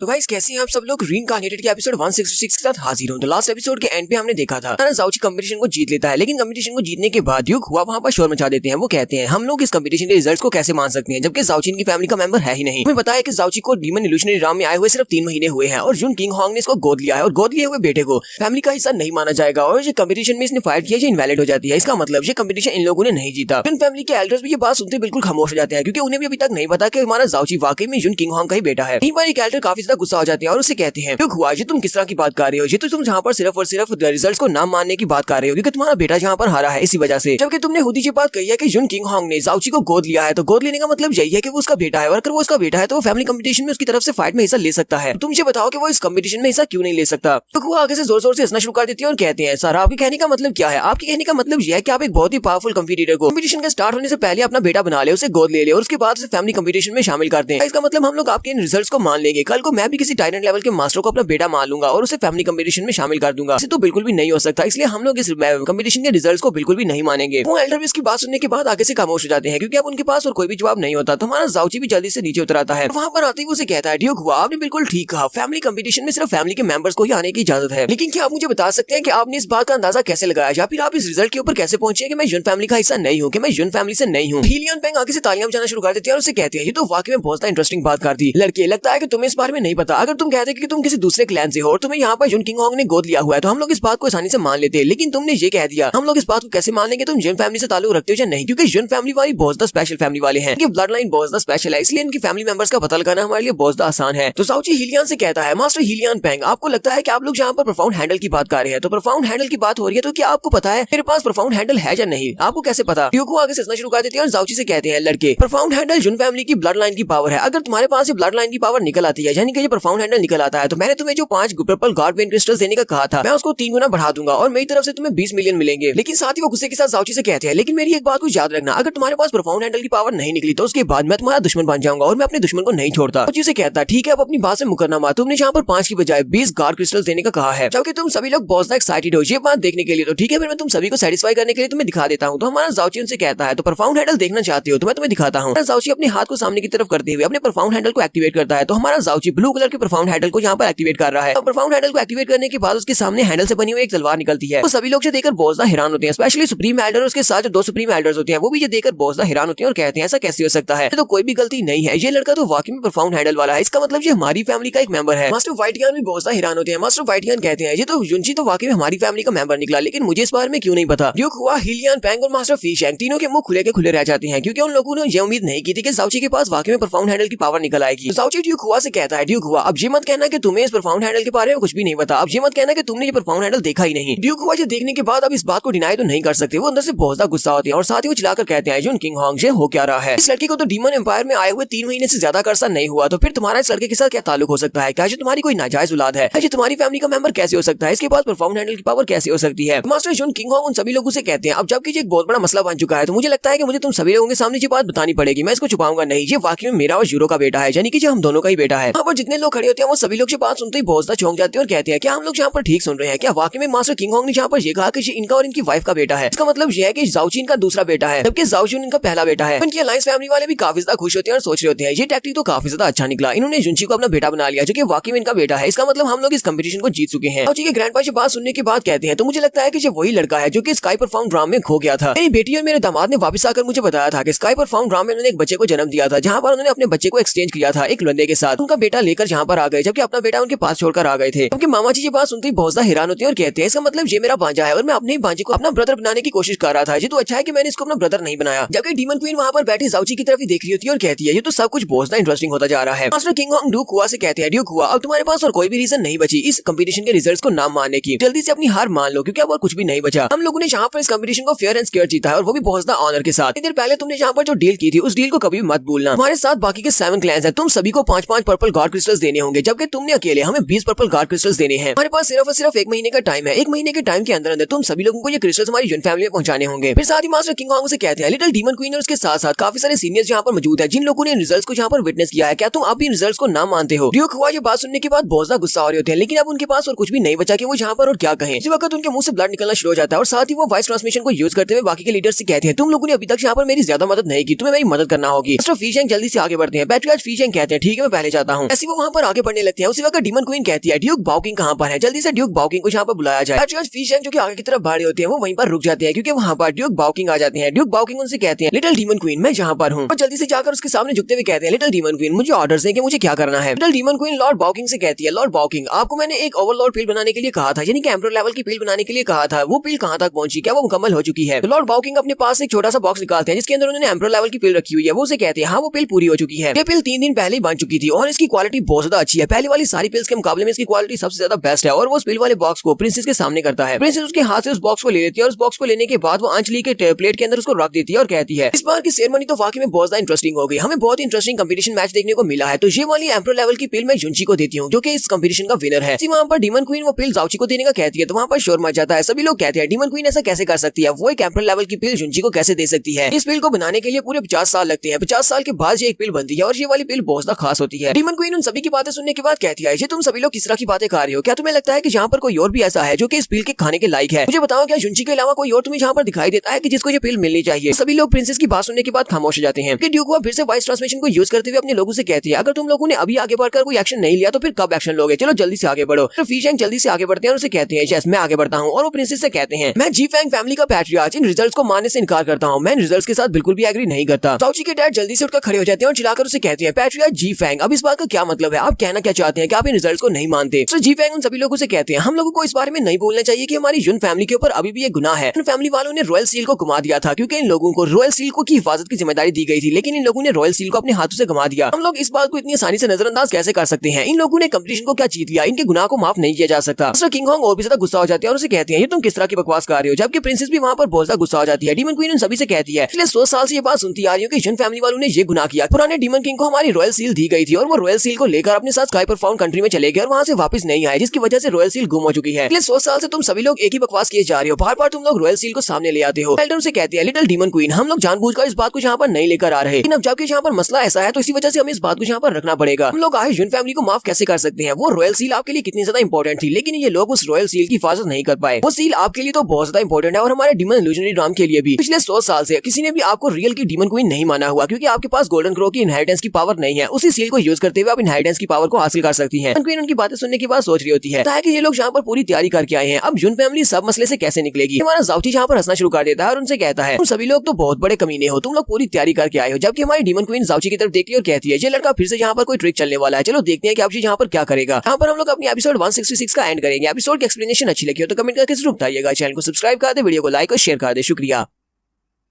तो गाइस कैसे हैं आप सब लोग? ग्रीन कार्नेटेड के एपिसोड 167 के साथ हाजिर हूं। तो लास्ट एपिसोड के एंड पे हमने देखा था हमारा जाओची उन सभी लोगों से कहता है तुम सभी लोग तो बहुत ज्यादा बेशर्म हो, हम पर अपनी हार मानने की बजाय तुम सभी लोग हमारे पर इल्जाम लगाए जा रहे हो, लोग पुरानी बातों को दोबारा से यहाँ पर दोहरा रहे हो और तुम्हें लगता है कि हमारी फैमिली ने रॉयल सील को घुमा दिया जिसकी वजह से ये एक बहुत बड़ा गुनाह हो गया, जिसकी वजह से 100 साल से मेरी युन फैमिली यहाँ पर सफर कर रही है और हमारी फैमिली को तुम लोग माफ भी नहीं कर रहे। मास्टर हीलियन पैंग से कहते हैं लड़के तुम्हें ये सब कुछ सुनने के बाद इतनी ज्यादा हंसी क्यों आ रही है? क्या हमने यहाँ पर कुछ गलत कह दिया है? यही सच है। अरे ग्रैंडफादर युन कैंग हाई वो जानबूझकर एम्परर को ढूंढने के लिए स्काई पर फाउंड कॉन्टिनेंट में चले गए थे और वो डीमन सील को भी अपने साथ ले गए। हालांकि रॉयल सील को उन्हें अपने साथ लेकर नहीं जाना चाहिए था, वो पीछे किसी को अपनी रॉयल सील को देकर जा सकते थे। तो वहाँ पर रॉयल सील को लेकर नहीं जाते तो रॉयल सील कभी भी गुम नहीं होती। मास्टर जी फैंग भी उनसे कहते हैं तो मुझे ये बताओ कि तुम्हारा डीमन किंग तुम्हारे ग्रैंडफादर जिन्हें डीमन किंग का टाइटल दिया गया था उनकी वजह से रॉयल सील गायब हो गई। रॉयल सील के गायब होने के बाद क्या तुम लोगों को अभी भी लगता है कि तुम्हारे ग्रैंडपा को अभी भी डीमन किंग कहा जाना चाहिए? हमारी युन फैमिली के पास जो टाइटल था डीमन किंग का वो अब खत्म हो चुका है। अब तुम में से कोई भी डीमन किंग नहीं है और ना ही कभी कोई डीमन किंग बन पाएगा, क्योंकि मुझे तो लगता है कि तुम्हारे ग्रैंडपा को इटर्नल सिनर कहना चाहिए। उसने मरने से पहले एक बहुत बड़ा गुनाह किया है। ताओची उसकी बात सुनने के बाद बहुत ज्यादा गुस्सा हो रहा था। फिर साथ ही उसे कहता है क्या तुम्हें लगता है कि तुम्हारे जैसा एक घटिया इंसान मेरे ग्रैंडपा के टाइटल के बारे में सोच सकता है, जब मुझे बता सकता है कि मेरे ग्रैंडपा का टाइटल क्या होना चाहिए, तो मेरे ग्रैंडपा का नाम भी नहीं लेना चाहिए, तुम इतने ज्यादा घटिया इंसान हो। फादर भी चिल्लाकर उसे कहते हैं जू फैंग क्वी, ये तुम किस तरह की घटिया बकवास कर रहे हो, लगता है कि तुम मरना चाहते हो, मेरे फादर की इंसल्ट कभी मत करना। कि मदर भी कहती है मेरे ससुर जी के बारे में कोई भी इस तरह की बात नहीं कर सकता, वो इस तरह की इंसल्ट को डिजर्व नहीं करते, बल्कि तुम सभी लोग कमीने और घटिया इंसान हो। टीम एल्डर के साथ बाकी के एल्डर्स भी चिल्लाकर कहते हैं तुम में से कोई भी इस लायक नहीं है जो कि हमारे डीमन किंग की इस तरह से डिसरिस्पेक्ट कर सके, चाहे डीमन किंग कैसे ही थे, और उन्होंने अपने पास से रॉयल सील को घुमा दिया, लेकिन वो एक बहुत ही महान इंसान थे। जबकि इनकी अलायंस फैमिली वाले खड़े ये सब कुछ देख रही होती है और कहते हैं अब मुझे समझ आ रही है कि जुन फैमिली इतनी महान फैमिली क्यों रही है, जुन फैमिली वापस से राइज कर रही है, ये अपने ग्रैंडफादर के लिए खड़े हो रहे हैं, यानी अपने डीमन किंग के लिए खड़े हो रहे हैं। इसी तरह की जुन फैमिली तो हम लोग एक्सपेक्ट कर रहे हैं ताकि दोबारा से जुन फैमिली अपने पांव पर खड़ी हो सके। हमारा साउची वहां पर उन सभी से कहता है अब जबकि तुम सभी लोग यहाँ पर मेरी फैमिली के गुनाह के बारे में बात कर रहे हो कि ये मेरी फैमिली से बहुत बड़ा गुनाह हुआ है, हमारी फैमिली ने यानी कि हमारे ग्रैंडपा ने डीमन फैमिली की सील को गुम कर दिया। ये बताओ कि तुम्हारी सब फैमिलीज की जिम्मेदारियां क्या थी, तुम सभी लोग 12 गार्ड फैमिली से हो, 12 गार्डियन फैमिली से हो। उस वक्त तुम सभी लोग कहां पर थे जब मेरे ग्रैंडपा अपने साथ अपनी फैमिली के 10 हेड्स को लेकर प्रोफाउंड कॉन्टिनेंट में चले गए थे डीमन एम्परर को बचाने के लिए। तुम में से तो कोई भी वहां पर आगे नहीं बढ़ा, हमारे डीमन एम्परर को बचाने के लिए तुम में से कोई भी स्काई प्रोफाउंड कॉन्टिनेंट में नहीं गया। या फिर ऐसा भी हो सकता है कि डीमन एम्परर के मरने के पीछे सिर्फ तुम लोगों का हाथ हो, इसी वजह से तुम लोग मेरे ग्रैंडपा के साथ मिलकर स्काई प्रोफाउंड कॉन्टिनेंट में हमारे डीमन एम्परर को बचाने के लिए नहीं गए। हालांकि तुम लोग गार्डियन फैमिली से हो तो ये तुम्हारा काम बनता था वहां पर मेरे ग्रैंडपा के साथ जाना। वो लोग चिल्लाकर उसे कहते हैं लड़के जी तुम किस तरह की बकवास कर रहे हो, तुम्हारी हिम्मत कैसी हुई हमारे खिलाफ यहाँ पर इस तरह की बात करने की, तुम सिर्फ और सिर्फ हमारे पर इल्जाम लगा रहे हो। हमारी गार्डियन फैमिली हमेशा इस रॉयल फैमिली की गार्ड रही है और हम लोग रॉयल फैमिली की रक्षा करते हैं, तुम हमारे पर इस तरह के इल्जाम नहीं लगा सकते। जोर जोर से हंसना शुरू कर देता है और कहता है तुम सभी लोग बहुत ज्यादा रिडिकुलस हो। तुम्हें लगता है कि यहाँ पर कोई भी तुम्हारी इस बात पर यकीन करता है कि तुम लोग ड्यूक फैमिली की रक्षा करते हो। अगर तुम सभी लोगों को लगता है कि तुम यहाँ पर रॉयल फैमिली के वफादार हो तो फिर मेरे ग्रैंडपा भी तो रॉयल फैमिली के वफादार हैं, उन्हें अपनी जान गंवा दी रॉयल फैमिली की खातिर। तब एक रॉयल सील के गुम हो जाने की वजह से तुम सभी लोग उनके ऊपर इल्जाम लगा रहे हो कि वो एक गद्दार हैं और उन्होंने बहुत बड़ा गुनाह किया है। तुम्हें से किसी में भी इतनी हिम्मत नहीं थी जैसी हिम्मत मेरी जुन फैमिली में थी, तुम्हारे अंदर किसी में भी इतनी हिम्मत नहीं थी कि तुम लोग स्काई प्रोफाउंड कॉन्टिनेंट में जा सकते, जबकि मेरी जुन फैमिली वहां पर गई। तुम लोगों को इस बात पर शक था कि एम्परर मर चुके हैं, अगर मेरी जुन फैमिली को इस बात पर यकीन था कि वो एम्परर को जाकर दूसरी दुनिया से बचाकर ला सकते हैं। अब तुम सभी लोगों ने रॉयल फैमिली की मदद करने से मना कर दिया। वहां पर मेरी जुन फैमिली ने मदद करने के लिए अपने एल्डर्स को लेकर स्काई प्रोफाउंड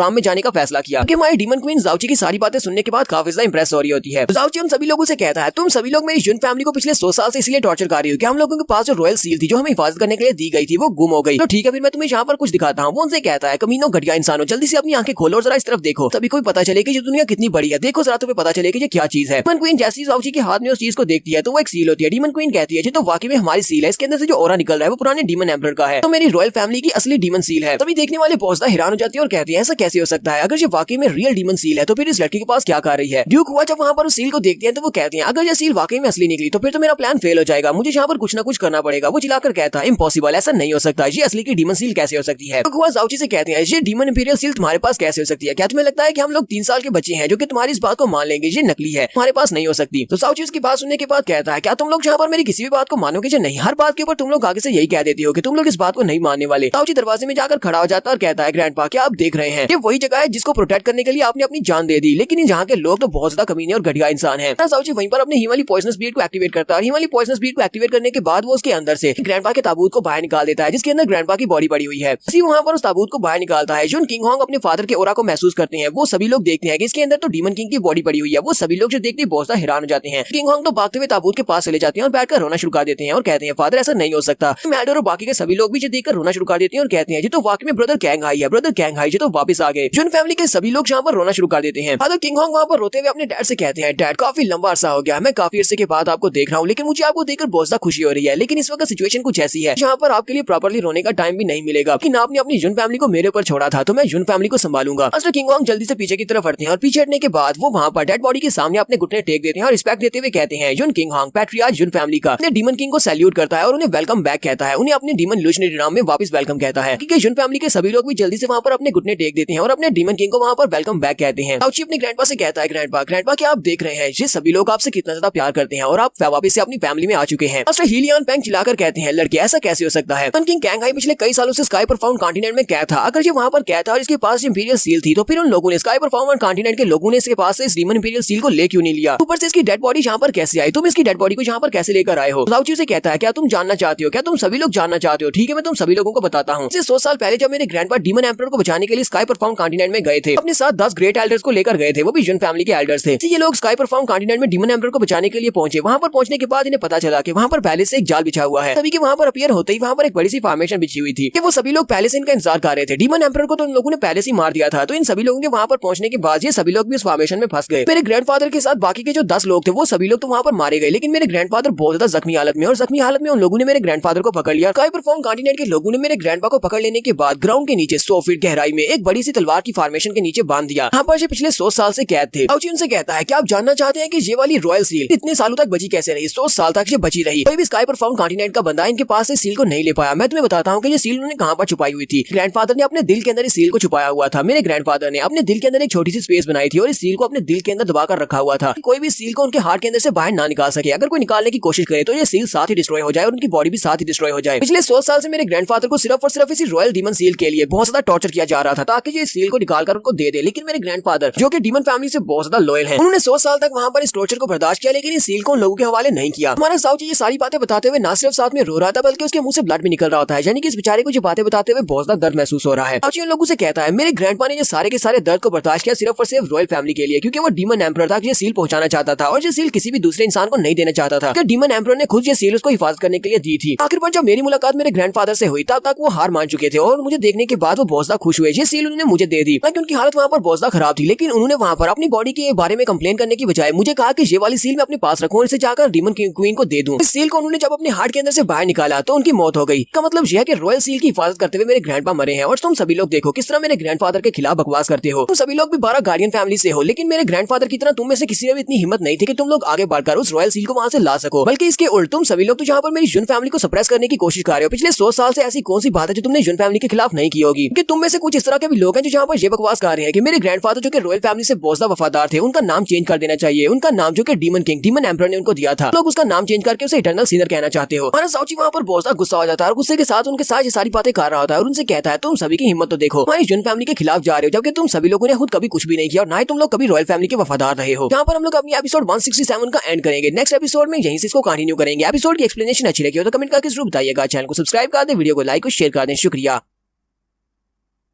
तो गाइस कैसे हैं आप सब लोग? रीइंकार्नेटेड के एपिसोड 168 के साथ हाजिर हूं। तो लास्ट एपिसोड के एंड पे हमने देखा था हमारा जाओची उन सभी के सामने अपने ग्रैंडपा की इनोसेंस को प्रूव करता है। उनसे कहता है कि मेरे ग्रैंडपा हमेशा ही रॉयल फैमिली के बहुत ज्यादा वफादार रहे हैं, जबकि तुम सभी लोगों ने कभी भी रॉयल फैमिली के लिए ऐसा कुछ भी नहीं कहा, फिर ऐसा कुछ भी नहीं किया जिसकी वजह से तुम्हें कहा जा सके कि तुम लोग भी रॉयल फैमिली के वफादार हो। तुम में से कोई भी वहाँ पर स्काई परफॉर्म कॉन्टिनेंट में हमारे एम्परर की जान बचाने के लिए नहीं गया था। तो जाओची यहाँ पर अपने डीमन किंग या अपने ग्रैंडफादर की बहुत ज्यादा तारीफें करता है और वो सभी लोग जो कि जुन फैमिली के होते हैं वो सभी लोग ये बात सुनने के बाद यहाँ पर कहना शुरू कर देते हैं कि हमारी फैमिली की इज्जत को दोबारा से रिस्टोर किया जाए। सुप्रीम एल्डर सबसे पहले कहती है हमारी फैमिली की इज्जत को दोबारा से रिस्टोर करो। ठीक है, सभी लोग भी रोते हुए कह रहे होते हैं हमारी फैमिली की इज्जत को दोबारा से रिस्टोर करो। तुम लोगों ने पिछले 100 साल से हम लोगों को बहुत ज्यादा दबा कर रखा है और हमें बहुत ज्यादा डिफेम किया। अपनी जुन फैमिली की रिस्पेक्ट वापस चाहिए। जाओची के ग्रैंडफादर भी रो रहे होते हैं। वो रोते हुए कहते हैं कैंग हाई, अब तुम्हें यहाँ पर बिल्कुल परेशान होने की जरूरत नहीं है। तुम अगली दुनिया में बहुत ही आराम से जाकर रह सकती हो, क्योंकि तुम्हारा बेटा और तुम्हारा पोता दोनों ही यहाँ पर तुम्हें रिस्पेक्ट दिलाकर रहेंगे जिसके तुम हकदार हो। डीमन क्वीन भी जल्दी से अपनी कुर्सी के ऊपर से उठ जाती है और कहती है जैसा कि जाओची ने कहा, लगता है कि ये बात वाकई में सच है। रॉयल सील को वापस लेकर आया है तो इसका मतलब ये बात सच है और डीमन किंग ने मेरी फैमिली को बचाने के लिए, मेरी फैमिली की सील को बचाने के लिए पिछले 100 साल से बहुत ज्यादा टॉर्चर को सहा है। मुझे भी यहाँ पर अपने डीमन किंग से ये बात कहनी चाहिए। वो जल्दी से जाकर डीमन किंग के ताबूत के सामने अपने घुटने टेक देती है और रिस्पेक्ट देते हुए कहती है प्लीज डीमन किंग मेरी रिस्पेक्ट को एक्सेप्ट करें। बाकी के सभी लोग भी जब देखते हैं कि डीमन क्वीन भी जाकर डीमन किंग के सामने झुक गई है, वो सभी लोग भी जल्दी से डीमन किंग के सामने अपने घुटने टेक देते हैं और उसकी डेड बॉडी के सामने रिस्पेक्ट देते हुए कहते हैं डीमन किंग वेलकम बैक, आपने हमारे लिए बहुत कुछ किया। सभी लोग उसे सैल्यूट पेश करते हैं। अभी भी वो सारी फैमिलीज के लोग जो कि इनके खिलाफ हैं उनमें से कोई भी आगे नहीं बढ़ता और कोई भी वहाँ पर अपने घुटने नहीं टेकता। डीमन क्वीन को भी अच्छी तरह से पता है कि ड्यूक वाश यहाँ पर क्या प्लान कर रहे हैं। वो डीमन क्वीन को गद्दी से भी हटाना चाहते हैं। इसी वजह से वो कहती है लगता है कि इसका प्लान बहुत ज्यादा बड़ा है, मुझे भी इसके प्लान के साथ ही चलना चाहिए। डीमन क्वीन जल्दी से अपने पास एक स्क्रॉल निकाल दिया जिसके ऊपर वो नए ऑर्डर्स लिखने वाली है।